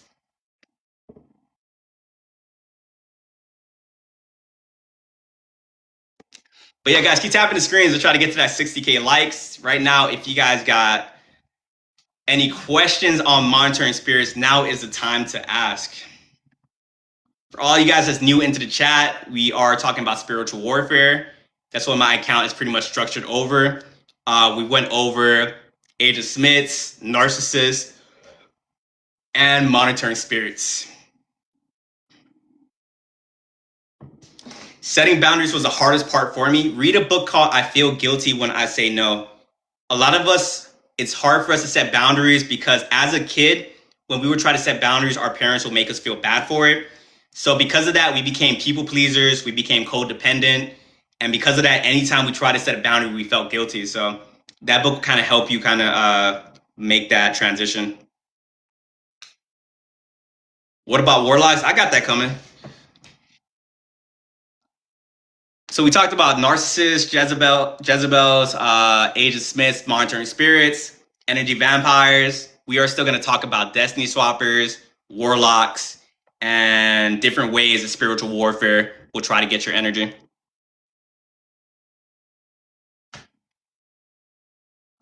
What if your boyfriend behaves that way and he hates you achieve? If I notice like my girlfriend is like a monitoring spirit that was actively preying on my downfall, I'm leaving that person immediately. If you know someone has a spirit in them, if you know they're siphoning you, you only have yourself to blame like for what's to come. How can you tell if they're a monitoring spirit? Someone that asks like too many questions and you know that they don't like you. Someone that they love to like see you doing bad, but hate to see you doing good. So let's say you have something good in your life, like you bring it up. They give you like one word responses. They don't want to talk about it at all. If anything, they look angry that you even brought that up. They gave you this look like, don't ever bring that up to me ever again. But when you have something bad going on, you probably told someone, they were in earshot, and now they want to have a conversation about you. Now they want to go deeper, like, oh, like, what happened? Now they want to try to pretend to be like a savior too, to give you advice, because they understand if they come with that type of frame, you will be able to open up even more, but don't fall for it. But let's get one more question and then I'm moving on.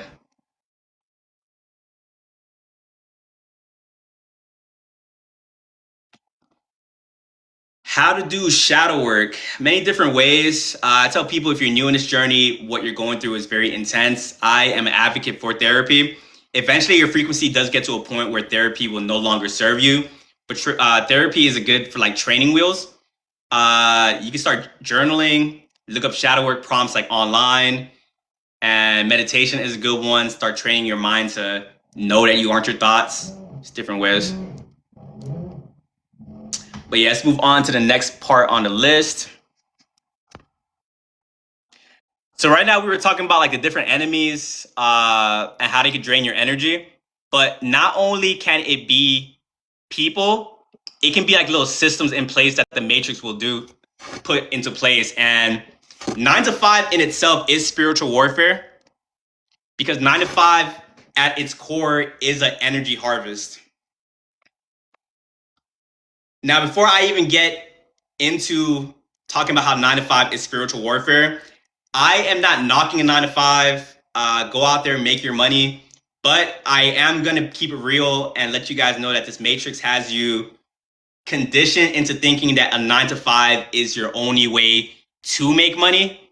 Once you understand that energy is money is energy, once you understand frequency, once you understand that your thoughts can create your reality, you are able to break out of this like 9 to 5 cycle. But it is going to be hard in the beginning, because you got to like reprogram your brain. You have to go out there. You have to work this 9 to 5 to survive in this Matrix. And while you're at that 9 to 5, there's people in there that's influencing you to stay. So I understand why for some people like they can't make that switch. But that's why people like myself, other people you probably see like making videos.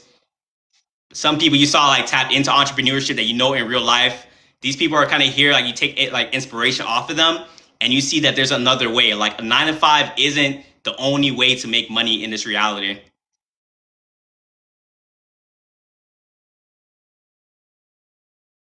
But yeah, 9 to 5 spiritual warfare. So like I said, it is an energy harvest. It's designed to keep you stuck in this rat race. So as I was saying in the beginning of the stream, people, things, situation, they want to harvest your energy, because when your energy is low, your frequency is low, and you can no longer see through this reality to see where you need to go to be on top of your purpose. And because of that, you don't learn what you got to learn. You don't accomplish your soul contract, your soul purpose, and you got to come back down here to do it all over again. Some people have been stuck on planet Earth for over like 100 lifetimes solely because of a 9 to 5. They work their whole lives. They do a 9 to 5. They follow the script that the Matrix gives them. They leave this planet. They come right back down here to do it again. They didn't learn their lessons. But people that are more self-aware, people that are doing the work on themselves, if you are doing the shadow work, if you are raising your frequency, there's no way you don't get to a point where you don't question a 9 to 5. You might not know how you're going to get out that 9 to 5. You might not see another way, but no one awakens, no one gets out the Matrix and thinks like, oh, you know what?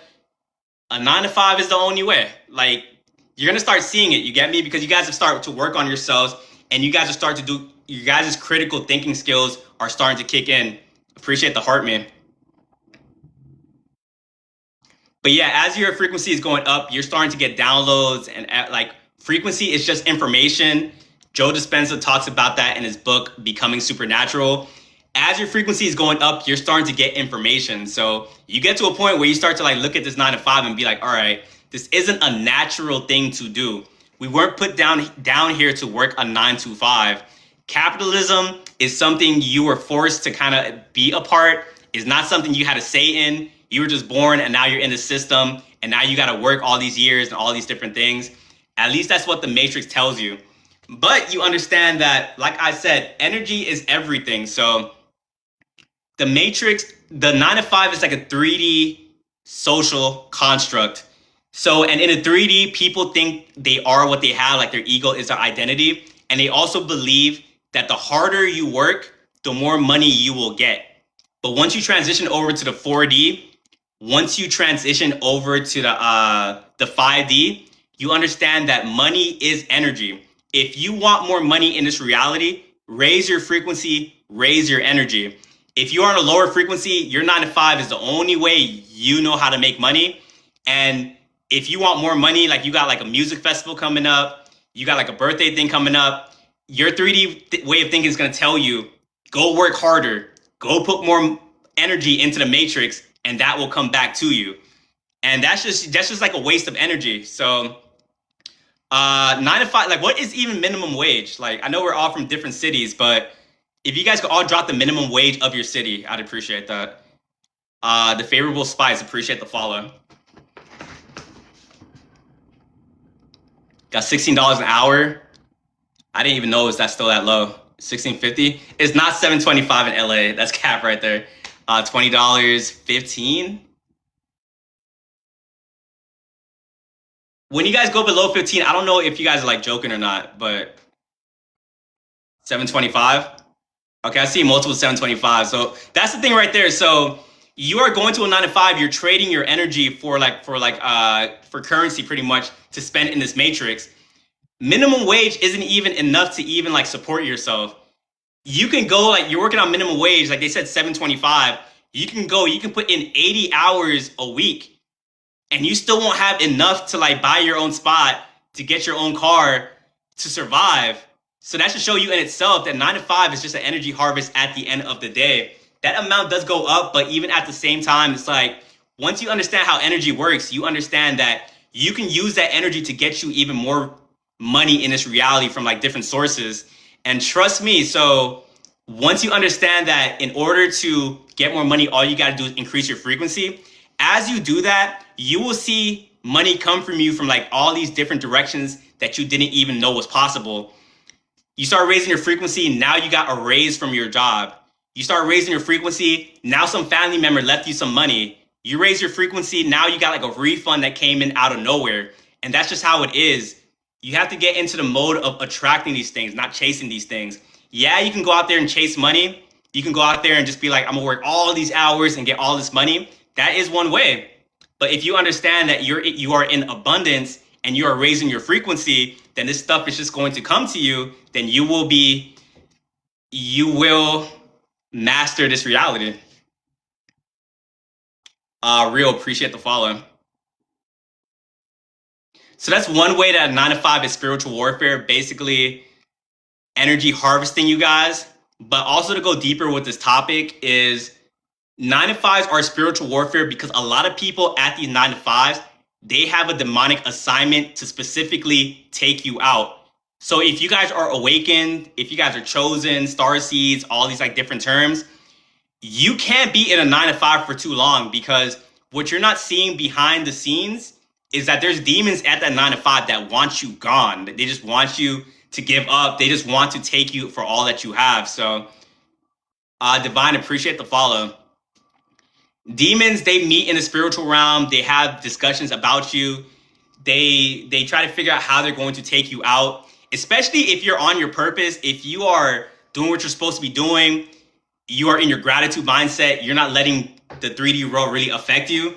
They had meetings about you, like, how can we knock this person off their path?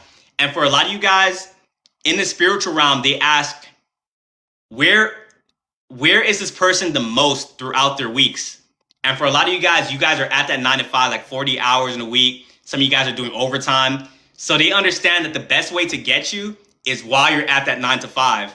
They understand the best way to get you is when your energy is low from that 9 to 5. You're already stressed out. So that's when they start doing the attacks.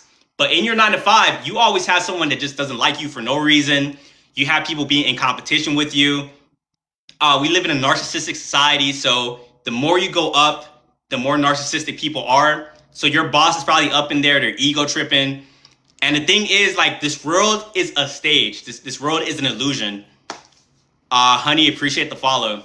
So when you go into that 9 to 5, these people, like, you fall for the illusion. You get me? They're smiling in your face. They're acting nice. They're saying we're a family. And you're believing that probably when you're at your first job. And then you probably had something happen to you at that 9 to 5 that kind of opened up your eyes to like all the demonic stuff that be going on behind the scenes. The same people that was smiling in your face are the same people that's throwing you under the bus. The same manager that said you guys are a family fired you over like the smallest mistake. So understand the world is a stage. You got to have discernment when you're dealing with people. You probably are in your authentic energy, but you being in that energy makes you a target for like a lot of people in this reality. Your authenticity is going to trigger a lot of people because out there, everyone has a mask on, and you walking around without your mask, being this authentic person, you are like, it's like you are shining a light on the Truman Show. Like everyone's running off a script. Everyone's running off a program. When you come just not playing the game, when you come in your authentic energy, these people will start attacking you. And that's what's happening in your 9 to 5, because you can go into your 9 to 5 in two different ways. You can be the authentic person. You can be in there extroverted. You can be in there talking to everybody. But what did we just talk about? We just talked about monitoring spirits. So you talking to everybody, now they have information on you. Now they know exactly how to destroy you. And that probably just like gave you or led you into a multitude of different issues. Or two, you can walk in there, you can be introverted, you can be like not talking to anybody. And what you guys are going to realize is like, for some reason, minding your business makes people want to attack you even more. Minding your business makes people even more intrigued by you. And because of that, now they're going to try to, if they can't figure you out, now they're going to make rumors on you and like all these different things. So someone said it earlier, damned if you do, damned if you don't. You just have to kind of not give your authentic self, at least I would say so, because they're going to attack you regardless. But I would rather get attacked as the one that's not saying anything, the one that's not really giving them ammo, than to be someone that is exposing myself like in real time. Mark, appreciate the follow.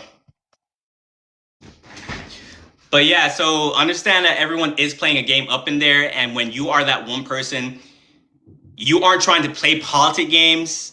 That for some reason, like you're on the sidelines, that's going to get you targeted like even more. So when you guys are going through all this BS, like at your 9 to 5s, try not to personalize it. Try not to be like, is it me? Is it me? Why is it every time I go to a 9 to 5, I keep running into these same issues? Maybe I got to change this. Maybe I got to change that.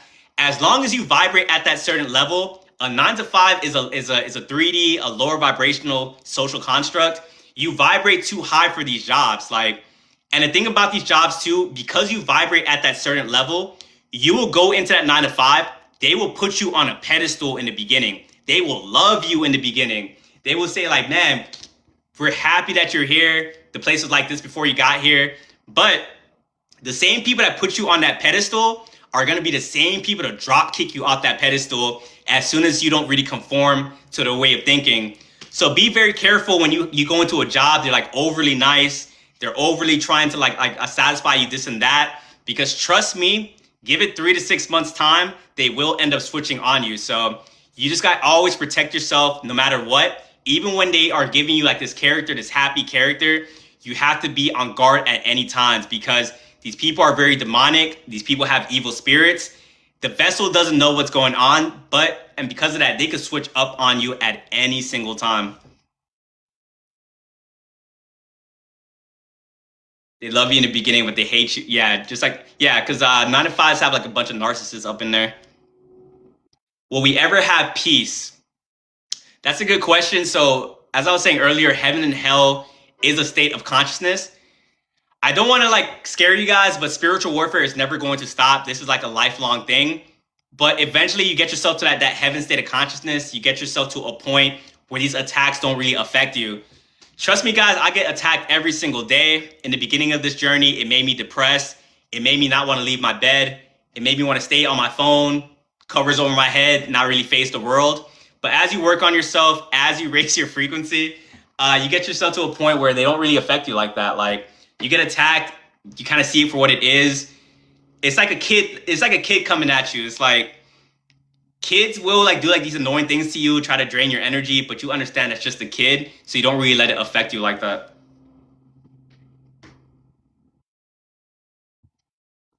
Angie, appreciate the rose. Do you first, appreciate the follow.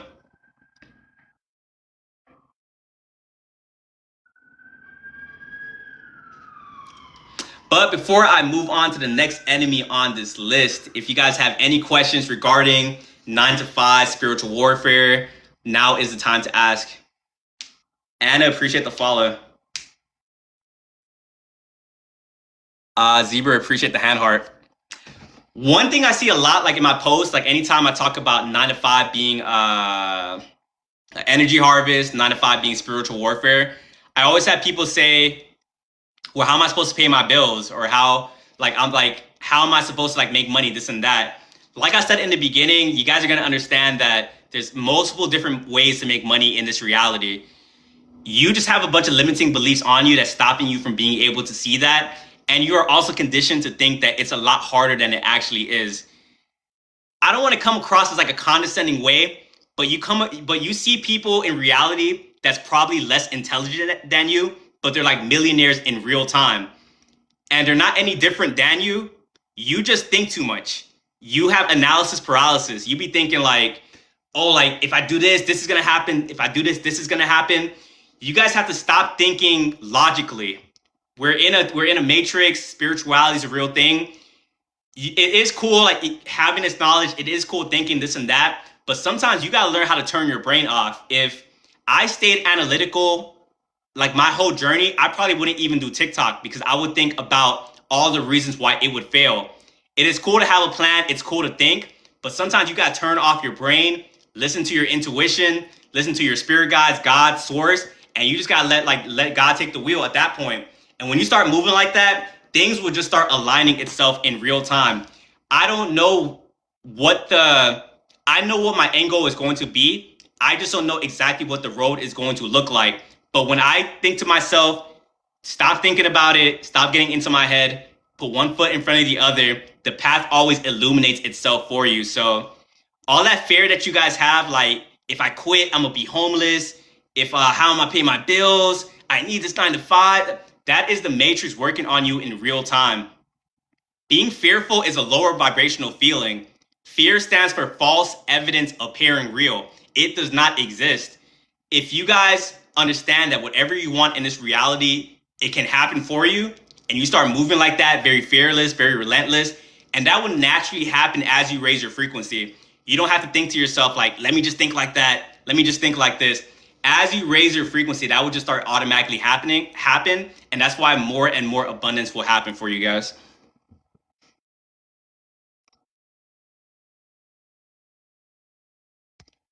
It's right in front of you, facts. But yeah, guys, keep tapping the screens. The goal is 100K likes like on this stream. If you guys are new in the stream, I am You're Not Alone. I be talking about spiritual warfare, the different enemies, the different systems, how to protect yourself. And yeah, if you guys are in here, you don't follow me, shoot me a follow. I go live every single day. And I also want to take this time to give you guys my gratitude. Without you guys, I am nothing, honestly. And you guys motivate me to keep doing this like every single day. So thank you. And appreciate the follows.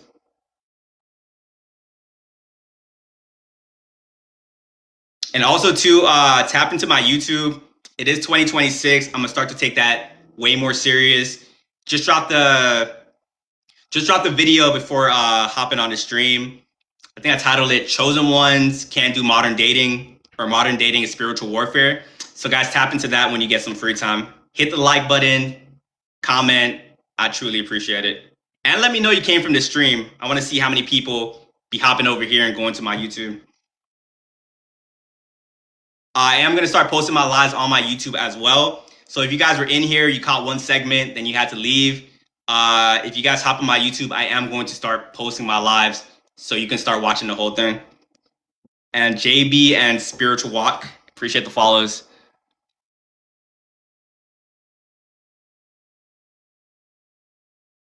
But yeah, guys, any lasting questions about a 9-to-5 spiritual warfare? If you guys are confused why you guys are dealing with the stuff you're dealing with at your 9-to-5, now is the time to ask. And if not, I will be moving on to the next enemy on this list. See Yellent, appreciate the follow. Not confused at all. That shows I did my job. But let's see what else we got, guys.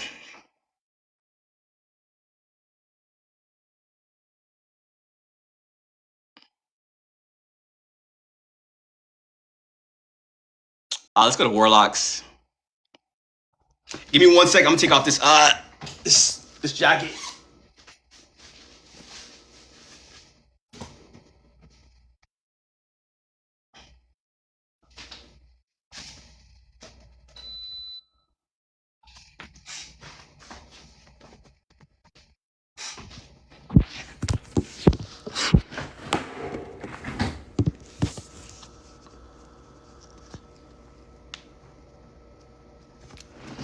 All right, guys, Warlocks.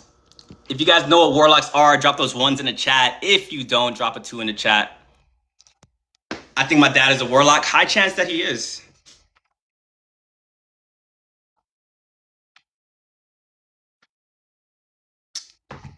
Yeah, Warlocks have been talked about a lot on TikTok recently. I've been dropping a lot of videos on it. A lot more people are feeling a lot more comfortable talking about it. Love to see that people are getting a little bit more conscious out here. Married one, that's crazy. At least you're able to call your power back. Divorced. But yeah, Warlocks, guys, they are the Machiavellians in society. I don't know if you guys know what the Dark Triad Triangle is, but in the Dark Triad Triangle, you have the psychopaths, you have the narcissists, which we talked about earlier, are the Jezebels, the Delilahs, and then you have the Machiavellians, which are basically at the Warlocks. And these people, they are very cunning. They're very manipulative. They do have like a lot of people, like when we talk about Warlocks, people be thinking like narcissism and Warlock are the same thing. So this is the thing. All Warlocks are narcissists, but not all narcissists are Warlocks. Warlocks know the game very well. They know how to blend into society. They know how to like think in a way where they know if they do this, they'll get this. If I do this, I'll get that. And they just know how to really kind of like mess with your mind in a way that you don't know what's going on. They're very cold. They're very calculated. They're very strategic. And these people don't have any empathy at all. They are a shadow dominant consciousness. And shadow dominant consciousness is basically, they have been taken over by a demon like a long time ago. Like these people, just as narcissists, they've went through some trauma that they weren't able to figure out on their own. And because of this, they need to be in control of all their relationships. So they get you by manipulating you. They get you by being in control of the situation because they don't want to fully submit themselves to you because of whatever trauma they went through in the past. Some people like they go into a relationship, they get cheated on, and because of that, now they become a warlock because they never healed from that. They never want to go through that again. So they want to do things in order to ensure that will never happen again. But if you have people out there, they're reading that book, 48 Laws of Power, the Laws of Seduction, and they strictly operate by using those things to generate relationships. Those are warlocks right there. Black magic is the manipulation of energy. So when you have people manipulating you out here, you have someone doing black magic over on you. You have people doing like this mind control over you. But a genuine relationship is one that's not built off of manipulation. So if you have someone doing black magic on you, that can look like in many different ways. So I always be saying like the dating game right now is like littered with like black magic. Let's say you have someone like you're dating and they decide to like love bomb you. Like that's like a warlock tactic right there, because warlocks, they understand that in order to do black magic on you, in order to affect you even more effectively, in order for the manipulation to work. I talked about this earlier with the energy vampires. Everyone has a solar plexus, and the warlock needs to attach that energetic cord to you so they can start draining you, so they can start manipulating you and all these different things. And all the different enemies we talk about, they attach that energetic cord in different ways. Warlocks attach it probably to love bomb you. You're on a date with a warlock. They're telling you like, I love you. I want to have kids with you. They're making you feel secure. And they're only doing that so they can speed up the process. Because once you fall in love with this warlock, once you believe their said lies, now they can drop their mask somewhere down in the relationship or the talking stage, show you their real self. But by that time, the spell has already like been like set in place and you can't break free of it. You know, sometimes when you see someone with somebody and this person's like abusing them, this person just, you see the relationship, like you're like, this is an all out bad relationship, but why is this person still staying with this person? It's because that other person's under black magic. That warlock has that person under a spell. And even if they want to leave, it's very hard, you get me? Because they're so deep into like their own programming. And warlocks understand this. So that's why when you first start like either a friendship with one, a relationship with one, they try to like love bomb you. They try to attach that cord immediately, because once it's attached, now they can show you their true selves and you won't be as likely to like walk away from them. And if anything, the spell has you kind of second guessing yourself. The spell, like if they do something bad, you'd be thinking like, am I bad for walking away? Am I bad for setting a boundary? Some of these warlocks have you convinced like you're the issue. That's a spell in real time too. They have you convinced that either you're the narcissist, either you're the energy vampire. Whole time they're just there to siphoning you and making it seem like you're the issue. Hey Flip, I appreciate that. Thank you. Jay Lovely and Durf, appreciate the follows. But warlocks tools, one of their biggest tool is to keep you dependent on them as well. So they keep you trapped in this cycle. So they're siphoning you. They are actually like a detriment to your life. But while you're going through those things, now you need emotional support, and now you stay around the warlock. So it's like that's why they're like way more smarter than narcissists, you get me? At least narcissists, they end up like pushing you away where you're like, I don't want to have to deal with this. Warlocks, they do it in a way where like you don't even know it's happening. And that's why I say these people are like master manipulators, causing the badness in your life, but also making you feel like you have to be dependent on this person is like the ultimate trap. And that's why my biggest thing when it comes to Machiavellians and warlocks, you have to learn how to vet people in real time. You have to learn to not give yourself to someone immediately because they have you feeling some type of way. Warlocks are infamous for making you feel amazing when you first meet them, making you feel like you will never find this love ever again. You will never find this love in other people. But I gotta urge you guys in the fact of no matter how perfect they come across, no matter how charming they come across, vet them for 3 to 6 months. Because in those 3 to 6 months, you're not having that energetic cord attached. You're not having that soul tie with that person. So it will be a lot easier. Appreciate the heart, man. It will be a lot easier for you to, because people tell on themselves every single time. it doesn't matter how much of a master manipulator you are. It doesn't matter how long you've been doing this. You will tell on yourself eventually. And that's why I'm saying 3 to 6 months is a perfect time to vet people, because once that soul tie isn't initiated yet and they tell on themselves, you will be able to be like, oh, okay, this person's like this person's like that. So now I'll be able to walk away. All warlocks are narcissists, but not all narcissists are warlocks.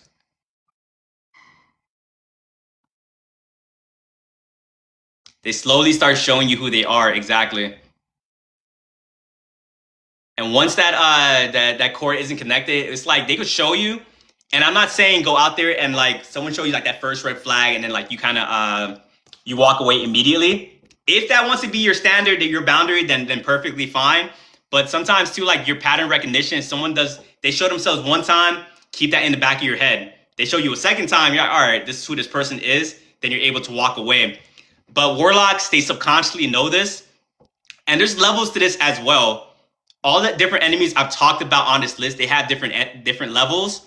So once you kind of graduate from one, a higher level one will be sent your way to see if you've like learned your lesson. But you just have to have discernment when you're dealing with these people. Even if you don't have the knowledge, even if you can't put a name on it, you will be able to feel that this person isn't supposed to be for you. You probably especially if you're tapped in, if you guys have intuition, people want to say like, what are the signs that you're dealing with the warlock? Sometimes source, spirit guides, God is giving you signs. Like you're either getting these lessons you're either like dreaming about this person, you're either getting a synchronicity that's showing you that this person is not who they say that they are. But a lot of us, this matrix understands that you guys are lonely, you guys are longing for somebody, you guys are longing for that connection. And because of that, when you guys aren't secure in yourselves and you guys are really craving that relationship, you guys throw discernment out the window. You guys see the red flags. You guys probably get the dreams.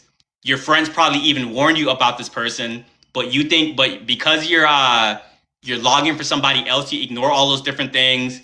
You get with that person, and then they end up doing all the BS that they be doing to you. Anja, right? Appreciate the follow. Damn. Yeah, guys, keep tapping the screens to try to get to 90K likes.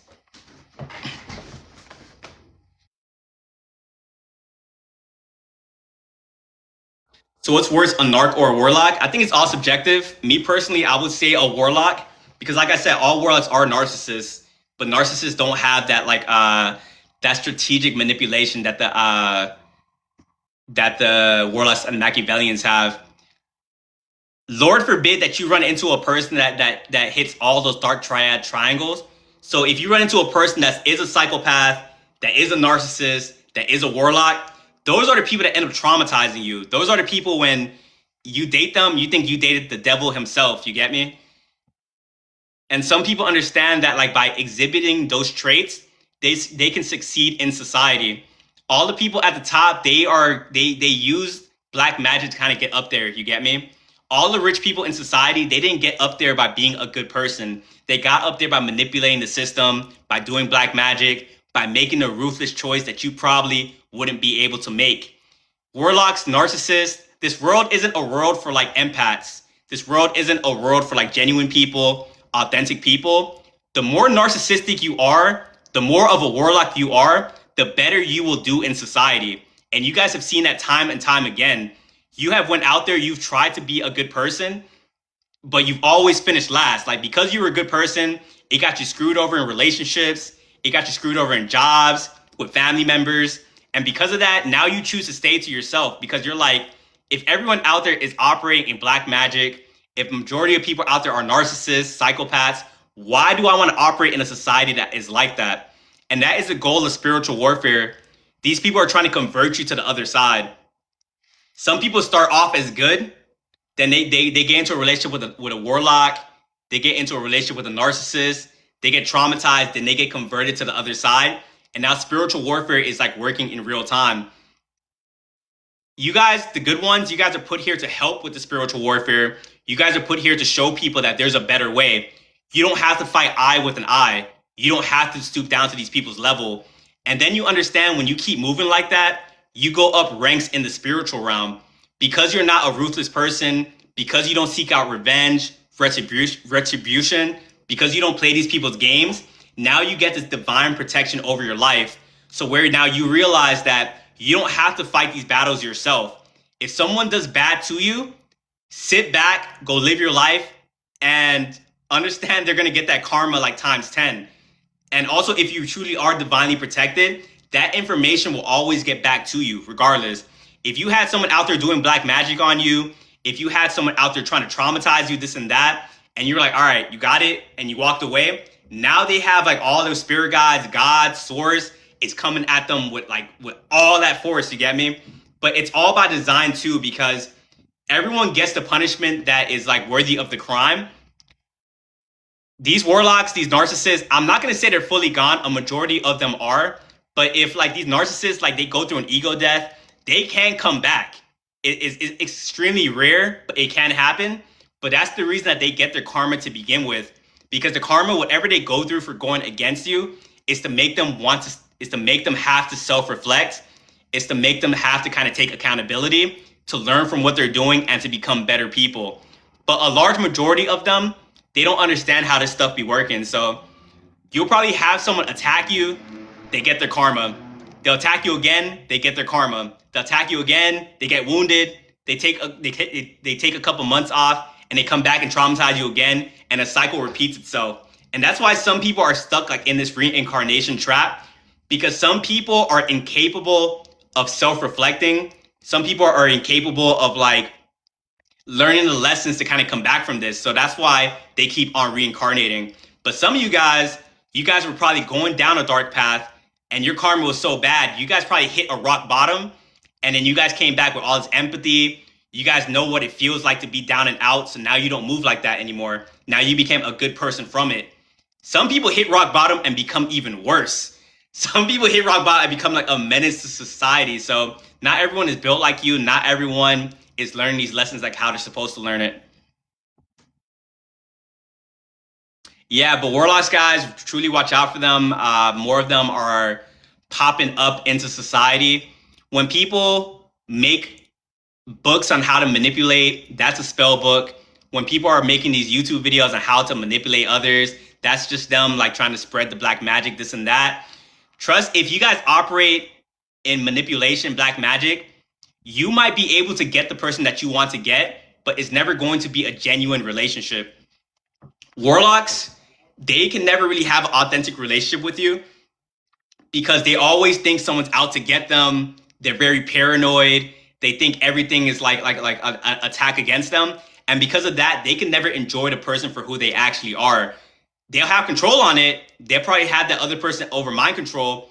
But also this too, if the relationship was built off of mind control, if the relationship was built off of manipulation, black magic, what's going to happen when this person on this side, they start raising their frequency, they start learning, they start reading books and all these different things, they'll start realizing that like, yo, like, why am I with you? You get me? You're just like treating me bad. You're manipulating me and all these different things.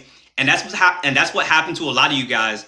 You guys got into a relationship with a warlock based off manipulation and black magic, and you were in love with this person and you couldn't see what they were doing to you. But then as soon as like you start working on yourself a little bit, it's like you start thinking into the past, like all these memories start hitting your head, and then you start seeing, because you're starting to break through the spell.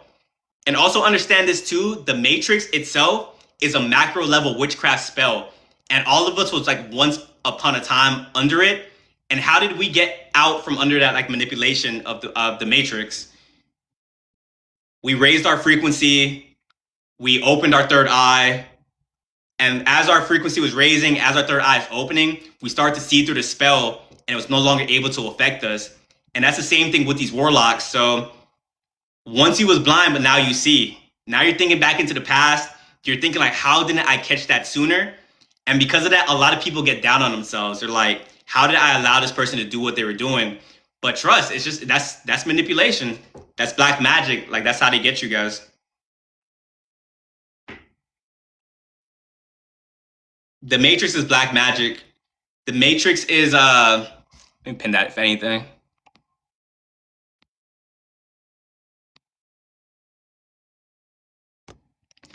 Yeah, so the elites at the top, they do black magic over society, and their intention with the black magic is to keep them richer, is to keep them in control. And as you can see, that witchcraft spell, the Matrix, has all these little like Agent Smith is one part of like the spell as well. That's why like as you awaken and you try to talk to people in the Matrix and they start attacking you, that's because they're under a spell. Like they're like, it's like zombies. It's like that's why people call them like robots, this and that. It's not a term to like speak down on them. It's to let you know that these people aren't conscious of like the things that they be doing.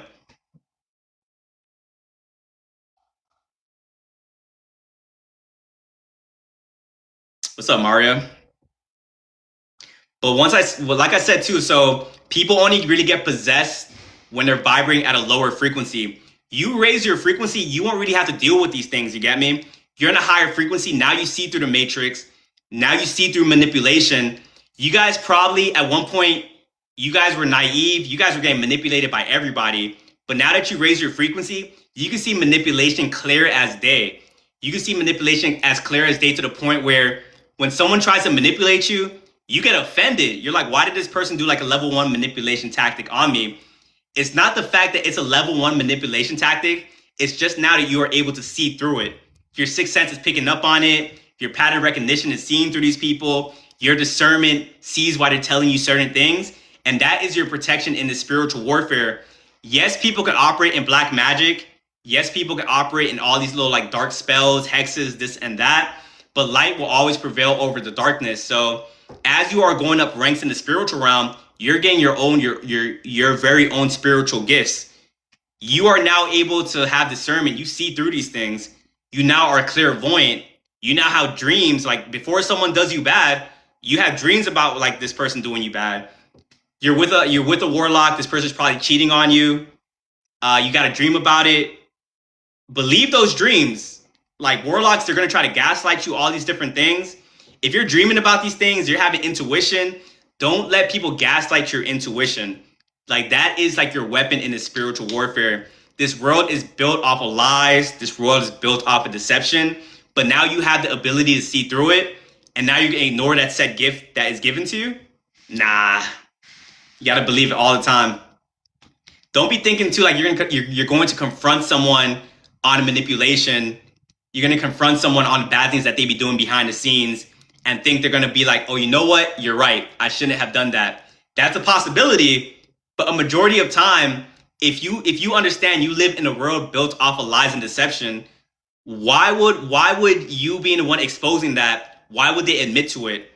Everyone is subconsciously like they agreed to play this game, and you got drafted into this game against your will, but you're still kind of forced to play it. But now you're seeing through it, and now you're like a truth teller. Even if you're not saying these things out loud, just the way that you be moving, people know that you see a lot more than you be like letting off. And that's why you become a target in this society. Carl Jung basically says that the people who see the most, you become a danger because this system is built off of social norms. It's built off of social constructs. And when you start to see through that, and when you start to operate above that, these people are going to attack you. Like they have movies on these things. Like it's not even just the Matrix. They put the truth in the movies. They put the truth in the TV shows.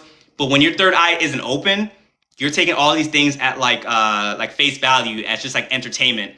But once you awaken, you can still watch these things as entertainment, but you start to see that they're telling you every single thing that's going on. And the more your frequency raises up, you're able to see like this is exactly what's going on. Get some movies, Truman Show, Matrix, Lucy, some other ones. They Live. I haven't seen that one, but I see people always talk about it like under like Awakened Soul post. But if you guys got any movies that be showing you the truth, I want you guys to drop it right down in the comments right now. Molly, I got you. They Live. Are warlocks aware that they're warlocks? There's levels to it. The low level ones don't know what's going on. They're taken over by the shadow dominant consciousness. The high level ones, the ones that understand, they know exactly what's going on. The people at the top of this matrix, they're basically warlocks manipulating society. Some people like they get this knowledge, they use it for good. Like I try to awaken people like through my content. Some people get this knowledge and understand that if people are NPCs, they can use those NPCs to their benefits. What's some movies actually? Because I actually want to notice for myself. Is Russian Doll a movie too? Avatar, facts. Both too. The Avatar movie and The Last Airbender both be giving the truth. Cloud Atlas, I've been seeing that a lot. Screenshot that if anything. You guys are giving me movies to watch in my free time. Commercial break, guys. Commercial break. Sinners was a pretty good movie. Sinners is a nice analogy for like energy vampires. Like that, like energy vampires, you understand that all these enemies we're talking about on this list, guys, like people can't take or manipulate your energy unless you allow them to. So whenever someone takes your energy, it's like, all right, we dealt with the energy vampire, but you gave that energy to that person. And in all these myths with vampires, that is a myth for like a reason. In the myth, like you have to invite a vampire into your house, and that's when they do what they do. In real life, that's the same thing. You have to invite an energy vampire into your energy for them to even siphon you. Goddess, appreciate the follow. User, I appreciate that. Stranger Things too? Yeah, I heard that last season was definitely an eye-opener. Yeah, but energy vampires, guys, all these people that are coming your way, the warlocks, the narcissists, the Agent Smiths, everyone type right now in the comments, I call my power back. Anyone that's taking your energy right now, you have the ability to take it back. And they don't want you to realize that you're as powerful as you are. Hey, appreciate 100K. Thank you, guys. Yeah, everyone in chat say, I call my power back. The enemy does not want you to realize you have this ability. That's why they try to manipulate you into thinking that you're a lot more lower than you actually are.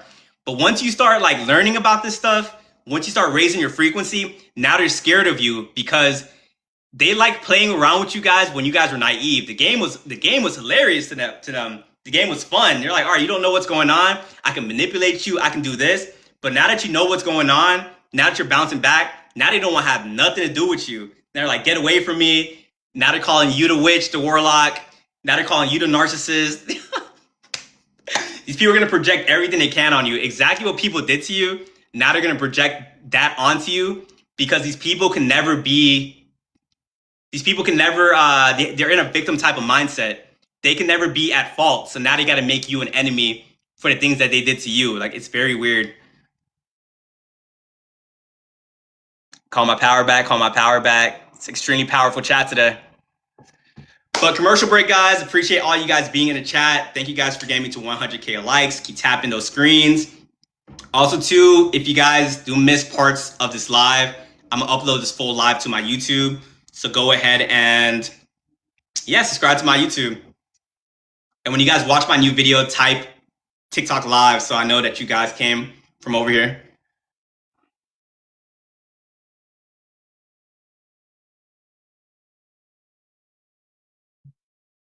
My YouTube name is You're Not Alone _ 3333.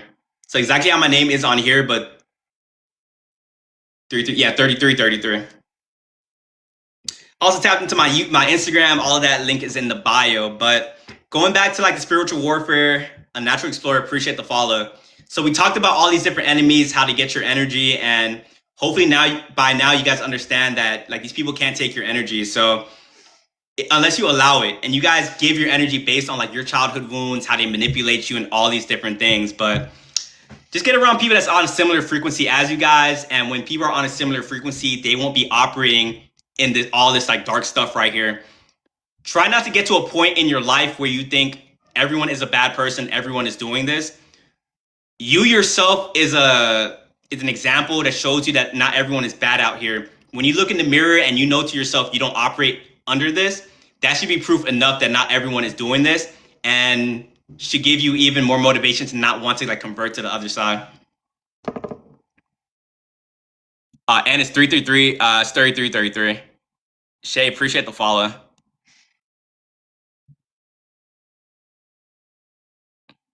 But let's see what else we got on the list.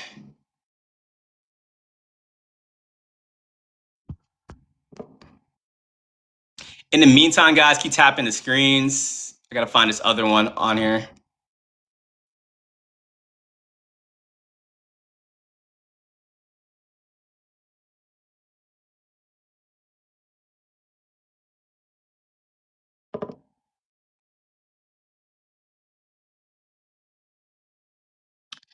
All right, let's talk about the succubus and the incubus. Once again, if you guys know what a succubus incubus is, drop a 1 in the chat.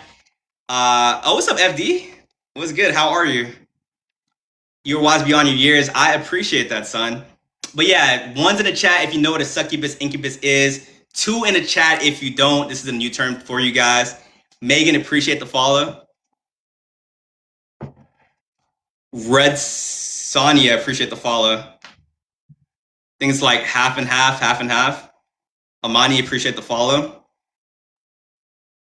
All right, succubus, incubus. Succubus is the one that be possessing the girls. Incubus be the ones that be possessing the guys. So, as I was saying earlier, with spiritual warfare, energy is everything. These enemies want to harvest your energy, and they do it in different ways. All the other enemies I've told you, they do it in ways like they invoke arguments out of you guys. They spy on you. They try to get information. They try to make you seem like you're crazy. The succubus and the incubus, they get your energy through SMEX. Rashida, how are you? I got you for a little bit, guys. Yeah, so succubus, incubus gets your energy through SMEX. If you guys don't know SMEX, what that stands for, and also too, I'm gonna be saying SMEX just so TikTok doesn't restrict me. But SMEX stands for Sacred Energy Exchange. So when you guys are out here, you guys are sleeping around with just anybody, you guys are laying around just anybody, you guys are gonna give your energy to those people. And you guys do this, you guys start all these soul ties with different people, you guys are transferring demons and all these different things. So once you understand that that's what that is, you're not going to want to really participate in hookup culture, because some people have a succubus spirit attached to them. Some people have that incubus spirit attached to them, and they understand that by sleeping with you, they can just drain you from like all of your energy. Incubus, like they get the girls by love bombing you, by promising you forever, like all those different things. Then you sleep with them, then you never hear from them again. The succubus, they get the guys, like they guys like to lust a lot, so the succubus get them by like dressing in a type of way to get guys to lust. But they can also too get your energy like while you're sleeping. Hold on, reading this. Can one be a warlock and a succubus? Yeah, definitely can. But yeah, so they can also get your energy like in your dreams as well. So this is what's going to happen when you guys start to get this information and you start to understand that your sexual energy is very valuable in this reality. You're going to see, once you start to hold on to it, you start to get more confident. You start to get more, you're more creative. You start to manifest at a faster rate. What you're able to do with your sexual energy, these demons see that and they want it for themselves. And that's why they'll try to coerce you into sleeping with them. And that's why the Matrix sends you honey traps. I don't know if you guys know what honey traps are, but the Matrix looks at you and thinks to yourself, like, how can I throw this person off of their journey? How can I knock them off to a point where they are no longer on their purpose? They're no longer motivated. They get depressed and all these different things. So the Matrix sees you and is like, you know what? This person really craves a relationship. This person really craves a relationship with this type of person. So let me send this either succubus or this incubus to this person to knock them off completely. Someone will show up into your reality while you're doing well, while everything is going smooth, and they're like your type. They're intelligent, they're charming, and all these different things. But these demons, they hop into people that look like this, so you drop your guard, and then you end up sleeping with this person. And what happens after you sleep with this person, they end up doing like a smexual ritual with you, take your energy, and now that same energy that was giving you a good life, that same energy that was having your finances in order, that same energy that was allowing you to go to the gym to take care of yourself, that same energy that was just making you an all-around happy person, now you are getting drained by the succubus and incubus. Now you're finding harder to generate positive thoughts. Now you are overthinking on your ideas. If ideas come to you at all, at one point, like you're probably in your creative bag, dropping videos, making music, just being all like whatever your creative outlet was, it came easy to you. But now you see that you can't do it because you're getting drained by the spirit out here.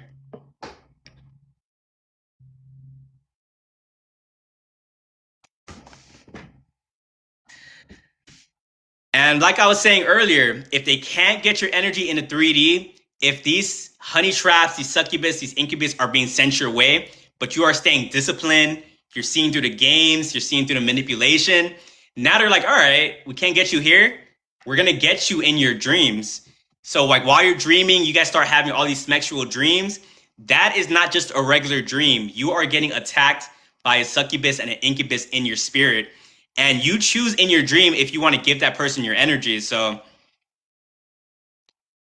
and the succubus, incubus, they'll disguise themselves as people you trust in the dream. So you might have an old ex from the past. You might have someone you currently want to get with.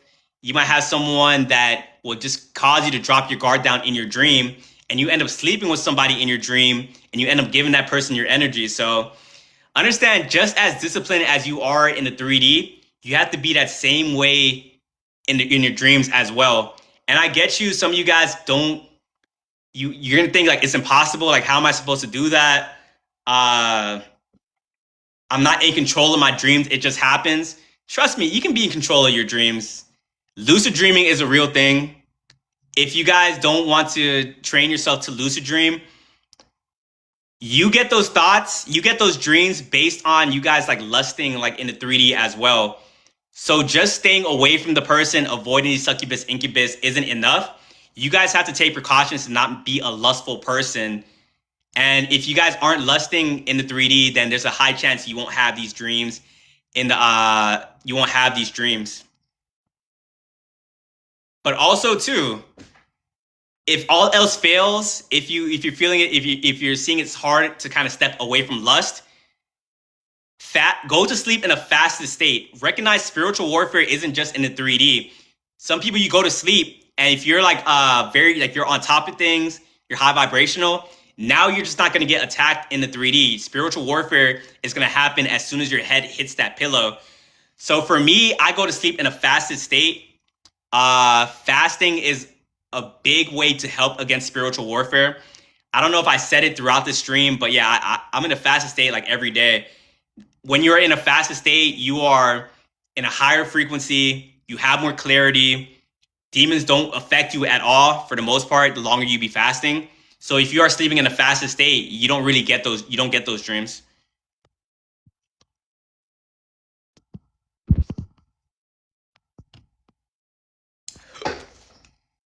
Is drinking water the only way to fast? What's up, Miss Jade? It's been a minute. And Miss Jade, if you could post my Discord link, I'd appreciate it. Is drinking water the only way to fast? It isn't. Some people do dry fasting where they don't eat or drink anything. I do intermittent fasting. I fast for 20 hours at a day, and I eat in a 4-hour. In a 4-hour period. Today I was supposed to eat at 12. Probably gonna move to 12:30, and then stop. I eat my last meal at like 4:30. That way, like my food digests when I go to sleep. I'm like in a hunger state, and because of that, like I don't deal with spiritual warfare like when I sleep. Michelle, it's all good. Don't worry about it. Scar, appreciate the follow. What if once you start fasting, they start attacking you? If you're talking about in your dreams, there's a high chance you won't get those dreams like while you're in sleep in a fasted state. And also too, if you get attacked while you're dreaming when you're in a fasted state, they don't really have that much control over you. Spiritual warfare, you never get to a point where no one's going to attack you. But while you're in a fasted state, when the attacks come, you don't really register it. You do hit a certain point on your spiritual journey where you get to this frequency where the people that attack you, it doesn't have no effect over you. In a fasted state, you kind of like fast forward that process. So right now I'm in a fasted state. Like I don't really see the people that attack me. It doesn't really register to me at all. But appreciate the heart, man. And Queen, appreciate the follow. But also, another way to know that you're dealing with a succubus or an incubus, they get very offended or pushy if you deny SMEX. So people in this reality, you have to find your divine counterpart. You are a divine feminine, you date a divine masculine, basically just you date your divine counterpart. People that aren't really working on themselves, people that are stuck with their demons, people that are stuck in trauma, they aren't in their divine. They allow themselves to get possessed by one of these entities. I dated this one girl. She was very traumatized. How she dealt with her trauma was by being overly sexual. And that's a lot of people. A lot of people allow themselves to get possessed by the spirit because their trauma is so hard to face that they need to find a stimulus to have themselves distracted by that. And that's why they get addicted to SMEX and all these different things. And those people, be careful of them because enough is never going to be enough for them. They're always going to think there's something better out there. These people are very lustful. They'll probably cheat on you, all these different things. So be very wise in who you decide to get with. You got to find your divine counterpart because energy is everything. These people come your way to have SMEX with you so they could drain you of that energy. But if you find someone that isn't trying to drain you, if you find your divine counterpart and you guys get together, I'm not saying to have SMEX. Two divine people having SMEX, it's actually a beautiful thing because now you guys are combining energy and you guys are manifesting together, and it makes you extremely powerful. But when you have someone that's just coming around you to take your energy, now you're finding it hard to manifest for yourself. Now you're finding it hard to be happy. Now you're just finding life to be all around hard. You just gave your energy away to one of these smexual demons.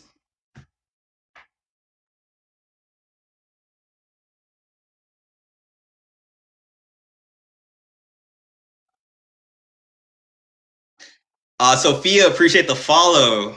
Keep tapping the screen, guys. 125. I think my record is 140. We'll see if we're going to break it today. But yeah, guys, the Matrix, once again, is trying to conform your mind every single day. The Matrix is trying to have you think that being overly sexual in this hyper sexualized society is a normal thing. I started realizing that because another way to protect yourself against spiritual warfare, celibacy for both guys and girls, that is like the ultimate weapon to protect yourself against spiritual warfare. Your energy goes up. You're able to like not let the demons like really affect you. You get like a way more clear sense of vision. But this is how I knew that we were in a hyper sexualized society. Especially guys too. Especially guys, go out into society and tell someone that you're celibate. Tell someone that you're not engaging in that stuff. You're not dating around this and that. And watch how confused they get. They'll think something like you're doing it for something, or like they truly can't understand that you are sexually disciplined and you choose not to engage in that because of all these different things. So you tell people you're celibate. To this day, I can only really tell people on this live and on TikTok that I'm celibate, and you guys believe me. I haven't had one person believe me yet out there in reality. Like I tell people I'm celibate, they start laughing. They think I'm lying. They think I'm joking. So I just learned to stop telling people. Like I'm like, all right, you guys will have to try to figure that out for yourself. They think you're making it up. Exactly.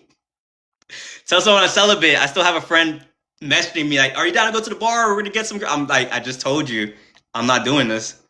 But also too, that's like an Agent Smith attack in real time. So the Matrix hears that you're celibate. The Matrix hears that you're on you're doing things to raise your frequency. Now your friend is getting hijacked to pull you back into like a lower frequency state. So that's why back to the whole monitoring spirits thing, it's a very like important that you guys don't tell people what you got going on, because some people, you can tell them that you're celibate, and because you tell them that you're celibate, now they're making it their main mission in life to get you to sleep with them. Like for some people, like that's like their turn on or something. So you got to keep this stuff to yourself and move in silence. Only talk to people about the stuff that truly understand, like where you're coming from.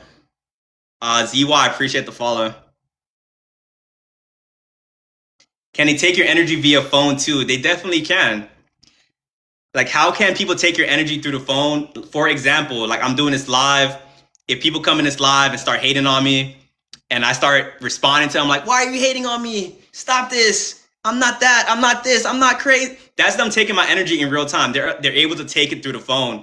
But like I said, when it comes to protecting your energy, fasting, you fast, you truly do not care what people think about you. Ignoring people is powerful. Agreeing with people is like the biggest thing I've seen that disarms people in real time. Don't take it personal. If someone says something about you, like, oh yeah, you're right. That's definitely me. And then that energy bounces off of you and goes back to like the other person. But guys, if you guys have any follow-up questions about the succubus incubus spirit, now's the time to ask. And if not, I will be moving on to what I believe to be the last enemy on this list.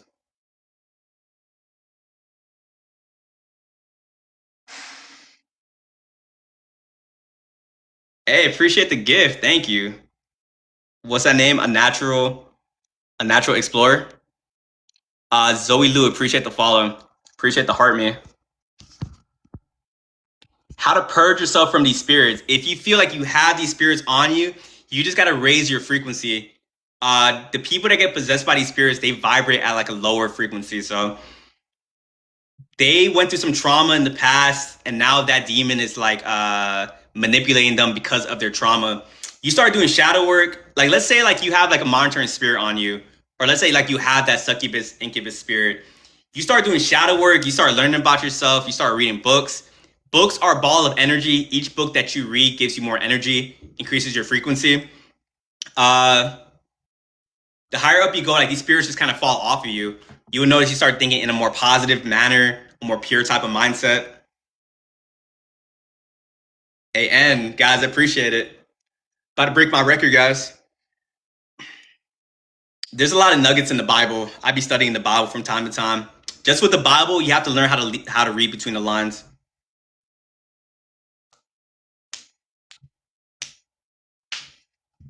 Stop feeding the spirit. Exactly. The perfect way to put it. Now you think about it. When they said that in the past, that's exactly... makes sense. Gregory, appreciate the follow.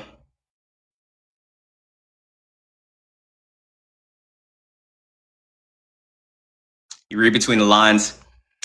Do you think the Bible is meant for chosen ones? Like I said, anyone can benefit from the Bible.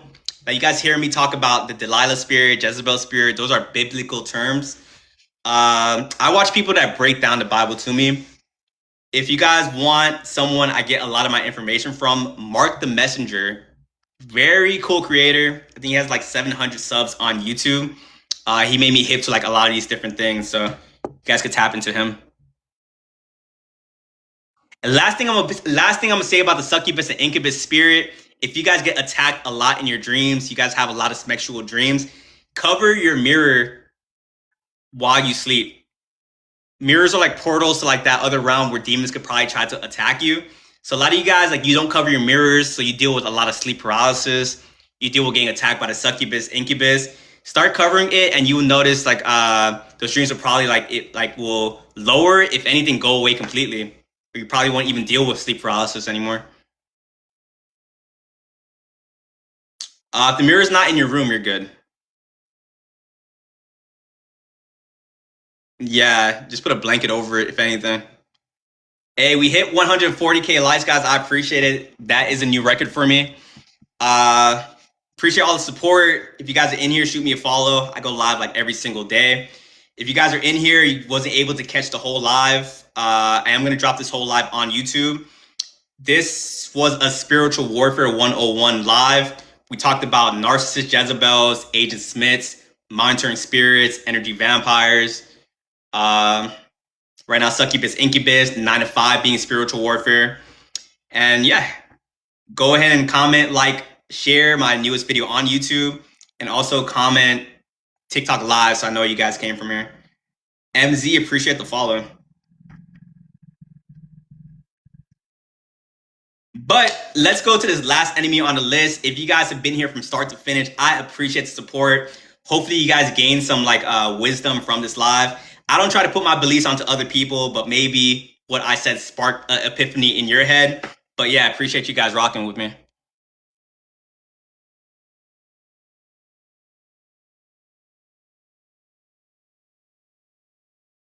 So last enemy, we got Destiny Swappers. Drop a 1 in the chat if you guys know what Destiny Swappers are.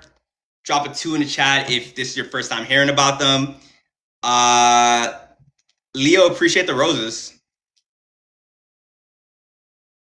I see someone in there be like, send him gifts, send him gifts.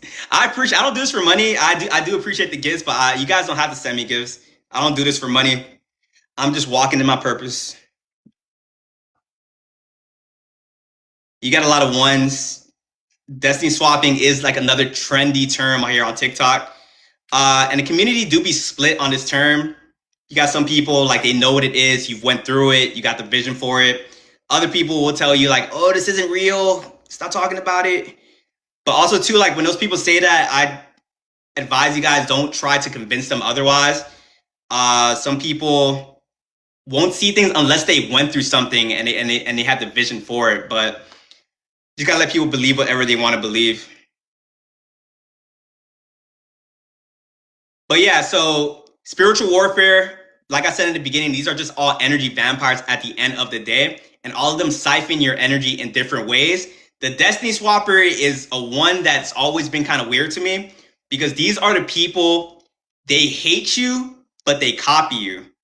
I don't know if you guys had like a quote unquote friend, I'll put the quotation marks, friend, that stays around you, but they don't like you at all. They don't like your personality, don't like what you got going on. They don't say it straight up to your face, but you can just tell from the energy like, okay, this person just kind of despises me.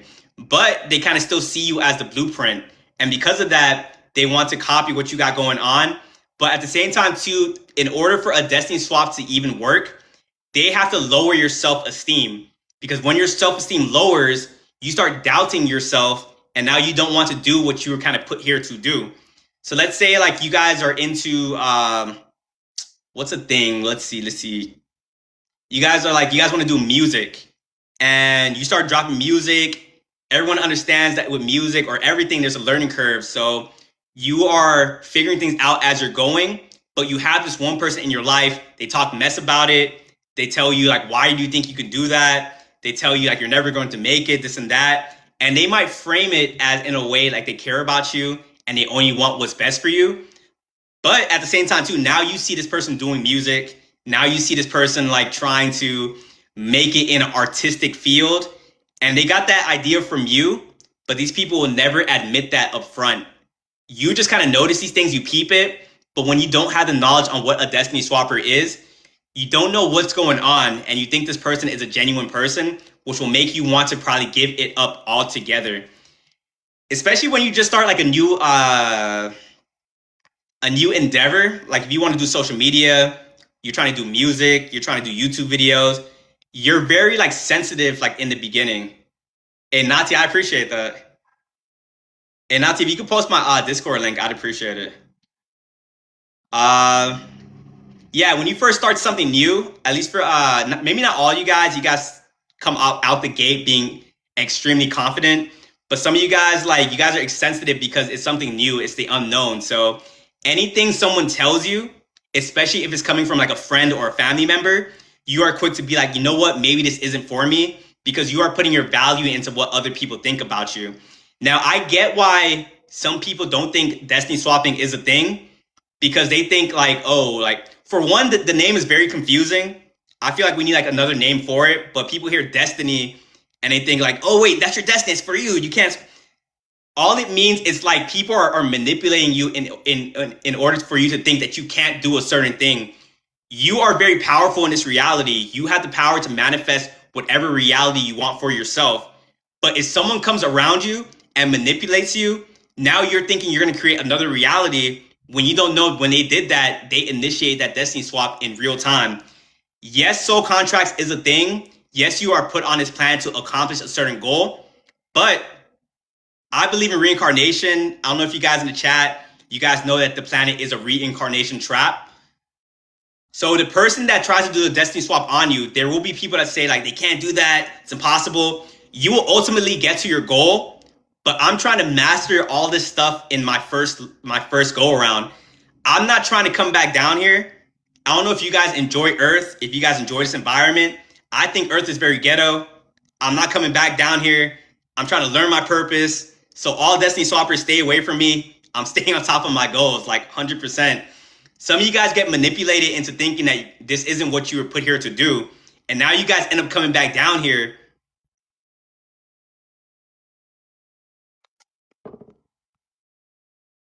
Wait, Nati, you still there? Oh, you said got you. Okay, I see it. But yeah, some of you guys get manipulated to come right back down here. And for some of you guys end up doing this over and over and over again because you guys keep falling for the same thing. They manipulate you. You come back down here.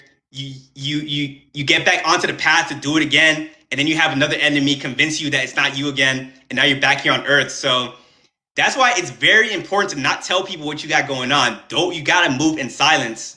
You guys don't know how deep this stuff be going. And Nati, I appreciate you.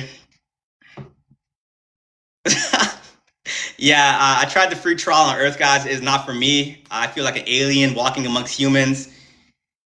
No shout out, no shade to anyone that enjoys your time here on Earth. Me personally, I need to get off of here by any means necessary. But yeah, they manipulate you in order to realize that this isn't your goal. So that's why, like, I know some of you guys want the support of other people. You guys want people to validate your ideas and your goals. But understand, a lot of these people have energetic parasites on them. You have to learn how to be your own best friend in this reality. You have to learn how to be your own cheerleader. When other people aren't really clapping for you, you have to be the one to be like, I am happy with this, what I did, and it's all that matters. Spirituality, raising your frequency, is going to teach you to not need external validation. Me personally, the only reason I've made it as far as I've reached, 160K likes, appreciate you guys. Breaking records today. The only reason I'm able to make it as far as I'm going is because I don't let people tell me who I am or what I should do. People are going to come on my lives. They're going to tell me like, oh, you're crazy. This doesn't exist. This is what it is. This is what that is. If I let those thoughts affect me, I would delete TikTok. I would delete social media and be like, I will never post again, and let Destiny Swappers, let energy siphoners work. But you get to a certain point in your journey where you don't let those people affect you. But it's very important to educate people on these things, because when you're in the beginning of your journey, you don't understand what's going on. So you let people, you're like, this is my best friend. They said this isn't a good path for me. You listen to them throughout your whole path. One conversation probably was that only catalyst to have you reincarnate back on this planet. So it's very important to work on yourself, guys. It's very important to raise your frequency, educate yourself, because there's a lot of enemies out there that you don't know about that's operating in the shadows, and they get value out of you being naive. So you have to really truly educate yourself.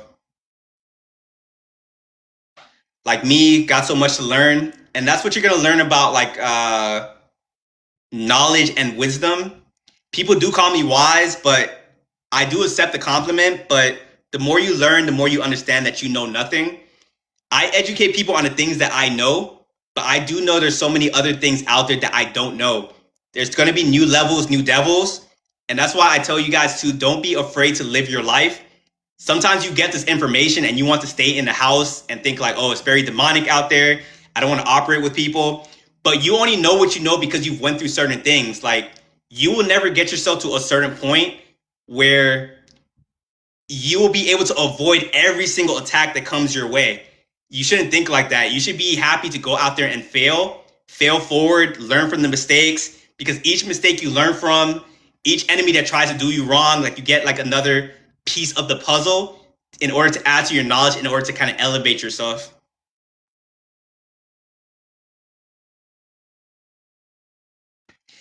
Also too, Destiny Swapper siphons your energy to boost their life. We talked about this a little bit with the Warlocks, but people see your light from a distance. People see your frequency rising, and people want to get around you to ride the wave. Hey, appreciate the fireworks. Hey, thank you. But yeah, people want to get around you to ride the wave. People subconsciously understand that this person knows what they're doing. If I get around them, I'll be able to kind of like to benefit off of it. But what these people are doing, if you let like these energy vampires like around you, these destiny swappers come around you as your frequency is rising, they're swapping out their bad karma for your good karma. So as your life is starting to go down, their life is starting to go uphill. Warlock destiny swappers, they'll get into a relationship with you, and then you will start to see that you are starting to your looks are going down, your money is going down, you're getting fired from your job probably, you're getting into it with your family members. Life is just starting to look bad for you. But for the destiny swapper or the energy vampire warlock that got with you, now their life is getting better. Now they're glowing. Now they're getting more money. Now they're coming to you like, I just got to raise on my job. Life could never be better. But that's because they're taking your energy and they're using it to like benefit their lives. Everyone could raise their frequency. Everyone could be a high vibrational individual. Some people don't want to do the work for themselves. Some people doing the work is just extremely hard for them. It's hard for them to take accountability. It's hard for them to take out a journal and write about their lives because these people are running away from who they are. These people are stuck at the bars. These people are stuck gossiping about other people. These people are stuck being around other negative people. And because of that, they're not doing the work to be able to get themselves to a frequency where they're able to manifest these things for themselves. So they need to like surround themselves with people that are doing the work, with people that are learning, with people that are doing things to kind of heal their trauma. And because of that, it's like they're taking the lazy way out. They get around you, you did the work, now they're siphoning you, and all that work you put in on yourself is kind of going to them. But all these talks about the enemy is not to like scare you guys, because like we talked about earlier, you guys are a lot more powerful than you realize. These enemies benefit off of you being naive. And also too, like once again, too, like all these enemies, like they don't like a lot of them don't know what they are. Like a lot of people move in a subconscious way. High level ones that's been doing this for their whole lives, they know exactly what's going on. Someone's been doing it, they know their energy siphoning skills, they see you from a distance and like, okay, my life is kind of going downhill right now. I just lost my job. Instead of me applying for a new job, let me go siphon this one person of their energy, and now they're reaping in all the rewards. Can your partner unknowingly destiny swap, like their life gets better and yours fall apart? 100%. Like I was saying right there, like these people, like they don't wake up thinking like they're a destiny swapper. If things are going bad in their lives, like let's say like when you first got with this person, they probably weren't even a destiny swapper. But now they're taking steps to like lower their timeline. And I don't know if I said this earlier, but we are constantly merging onto timelines. The goal is to be on your highest timeline. And you do that by doing high vibrational things. So staying a high vibrational individual, you're going up, up, up. If you let people affect you or pull you down, then you will go back down into this timeline. But you probably had a partner. You guys were on that same timeline together. Now now your partner lost their job, going down a little bit. Now they're going to the bars, going down a little bit. Now they're doing things they're not supposed to be doing, going down a little bit. And now you're up here and now they're down here. And now they need your energy to kind of survive and get them back at a baseline. And now they're putting all their traumas on you. Every time you see them, they're not talking about solutions. They're talking about more negative like outcomes, this and that. Hearing people complain time and time again is an energy siphon. There's nothing wrong with complaining about a situation, but you need to find a solution. There's nothing wrong with trauma dumping, but staying in that trauma is where the issue lies. So you can be with a partner that could inadvertently turn into a destiny swapper based on the things that's kind of going on in their lives. But you just have to be aware with the people that you're dealing with. But I got off track right there. Once again, you are powerful in this reality and you need to know that. You allow these things to happen. Like I get that sometimes you're with people, you're with a friend, a family member, and you're like, I've known them for such and such time. I want to try to figure it out with them. But some people are just so far gone. You get me? Not everyone is committed to growing as you. Not everyone is committed to learning, to raising their frequency. Some people have a fixed mindset where they're never going to get better. This could be like your family members, the older generation. They're notorious for this. I've had like an older person tell me like, well, like it's too late for me. Like there's nothing else for me to learn. Like I'm stuck in my ways. They don't have to be stuck in their ways, but if they think that, you need to get away from that person, because people that are stuck in a fixed mindset, they will never see your point of view. They are going to be stuck in solipsism. They will only be able to see at their current level of awareness. They will not be open-minded, and inadvertently, those people will siphon you. When it comes to like your family members, sometimes you're raising their frequency and now they're switching up on you. I know people say family is everything, family is blood. Sometimes you got to walk away from them. A lot of your family members sometimes like they sacrifice you like from a young age. You have family members, they got overtaken by demons a long time ago. They saw the light within you. They saw that you had something in you. And because of that, they decided to like siphon you as a kid. Why are you like a 10-year-old? Why are you a 13-year-old and you're the family therapist? Why are you handling issues that a 40-year-old is handling? That's because they're putting all that negative energy on you. And they're taking advantage of you being kind and naive. You're like, this is my family. I'm supposed to be with them no matter what. And that messed you up because you were getting siphoned, and that threw off your timeline big time. And that's why all those bad things were happening to you. And now you start to see when you walked away from your family, when you walked away from that bad friend group, when you walked away from that bad job, now life just got better. You're smiling again. You're walking outside, you're thinking like, oh, okay, life isn't as bad as I thought it was going to be. Opportunities start coming in.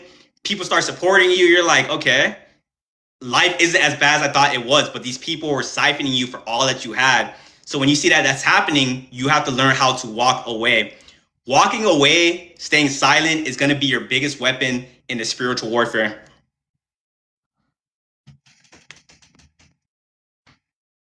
Someone said I walked away and my money doubled. That should be motivation enough, guys.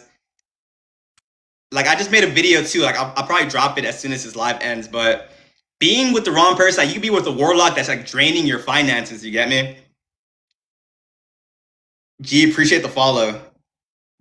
Like for the girls, if you guys are with a guy and that guy's calling you big money, that guy's like constantly watching your finances. That guy's saying like what about me, this and that. That guy is draining you of your finances. Guys, I know we're providers sometimes too, but if that girl is not providing you with emotional support, energy, this and that, then you're just giving your money to an energy vampire and you will be drained over time. You guys got to learn how to reciprocate things that's being reciprocated back to you. Some people that you guys are with are just there to drain your energy, and you have to recognize it for what it is. Don't think to yourself like, I'm so lonely. Like I need to stay around no matter what. Like you have to learn how to sit in your own energy. And that's a lesson a lot of you guys are going to go through. Can you be by yourself? Can you truly love yourself? Because if you don't love yourself, then you're just going to attract more people that's going to be doing you dirty and all these different things.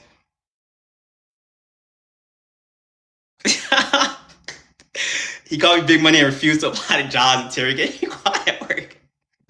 These people got to get it together. Like I said, people tell on themselves all the time. Like once you have your third eye open, you can kind of see these things for what it is. Like if you have someone around you, they're calling like, I love your energy. I need your energy. In a 3D, that sounds like a normal thing to say. When you are woke, this and that, I'm like, oh, no. I got to get away from you. Goddess, appreciate the follow.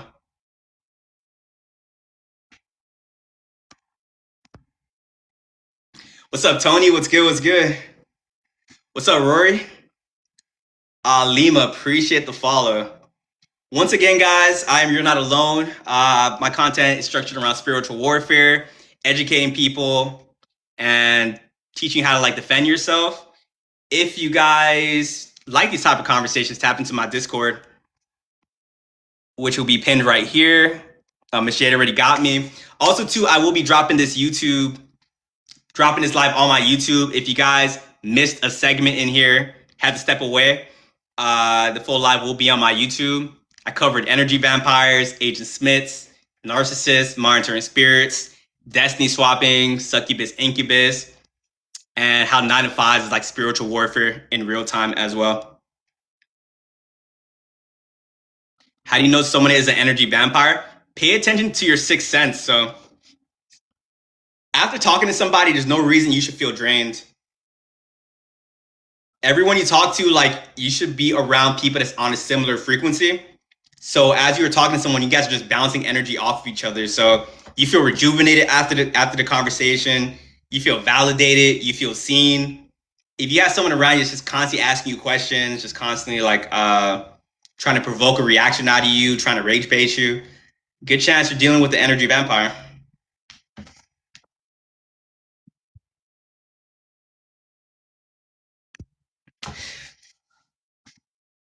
I'm about to call it in like about 10 minutes, guys. If you guys have any lasting questions, now's the time to ask. I appreciate all you guys rocking with me. We broke the like record. It's been pretty cool vibes. I got a lot of people in here, so truly appreciate all you guys. I never want to seem like I'm not appreciative of the support you guys be giving me. Aries, I got you. My boss is an energy vampire. Live in a very narcissistic world, so the higher up you go, like the more they are taken over by narcissists. So appreciate the heart, man. Your boss is probably telling you like we're a family, trying to seem like they're a good person, but it's all a mask. It'd be an illusion. You gotta learn how to look behind the mask. What's up, Mookie? Appreciate the heart, man. What's good? What's good? Yeah, guys, check out the Discord. A lot of cool people in there. We're getting bigger and bigger every single day. Also, like I said, too, tap into my YouTube. Just dropped the video. Chosen Ones, Modern Dating is basically spiritual warfare. Comment TikTok live, so I know you guys came from here. And I'll be dropping this TikTok live like later today. Then the shirt is bright. It's like blinding me right now.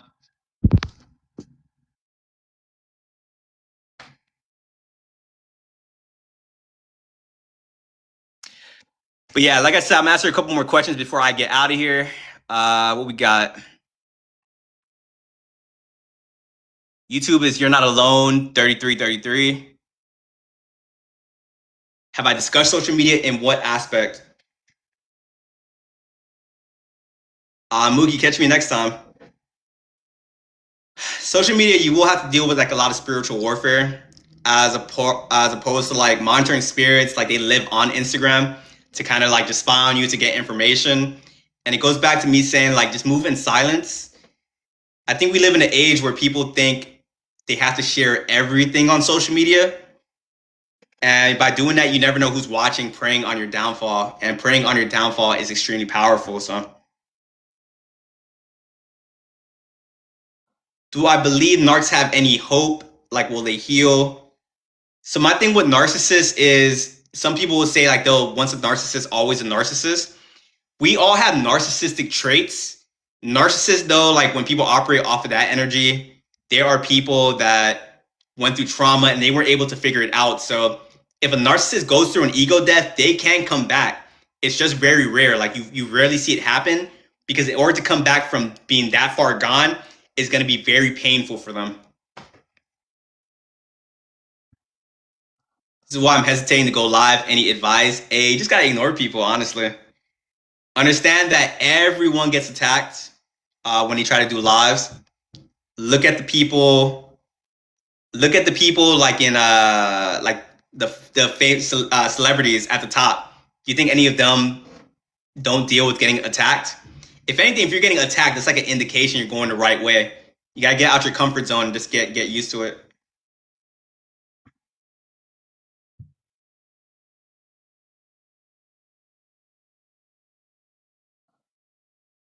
Yeah, I get that. Empathy burnout is like a real thing. You are a person that understands everybody, but few people understand you. So you think to yourself, like, man, I'm really tired of this. Like, then you start kind of losing that empathy for people. I kind of just think in the aspect of I was once there as well. My demons was once kind of taking me over, causing me to act in ways that I'm not proud of.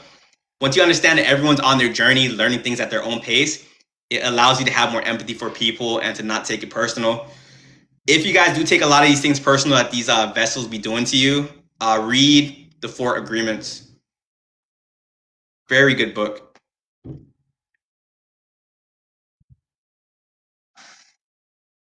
Any podcast? Mark the Messenger is pretty cool. I get a lot of my information from him. If you are not uncomfortable, you are not growing. Exactly. And that's why a lot of people are stuck in just stuck in a certain point in life. Spirituality is so unique because spirituality is like it's forcing you to face these things that you don't want to face. You go through a dark night of the soul, you face trauma you didn't even know was there that was affecting you. And that's why people in spirituality, at least a large percentage, we're just like genuine people, just happy because we kind of did the work. We like kind of like faced our demons. Does it mean we're perfect people? Nah. We make mistakes. But spirituality, we face those mistakes head on. Delisa, appreciate the follow.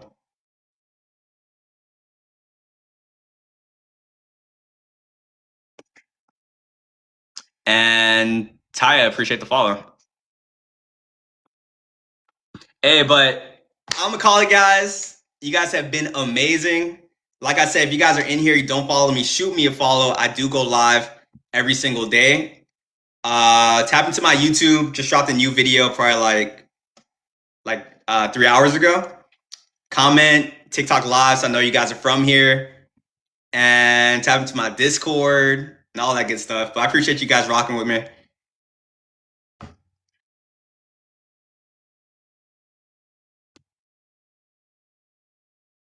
Hope 2026 is amazing to you. Right back at you.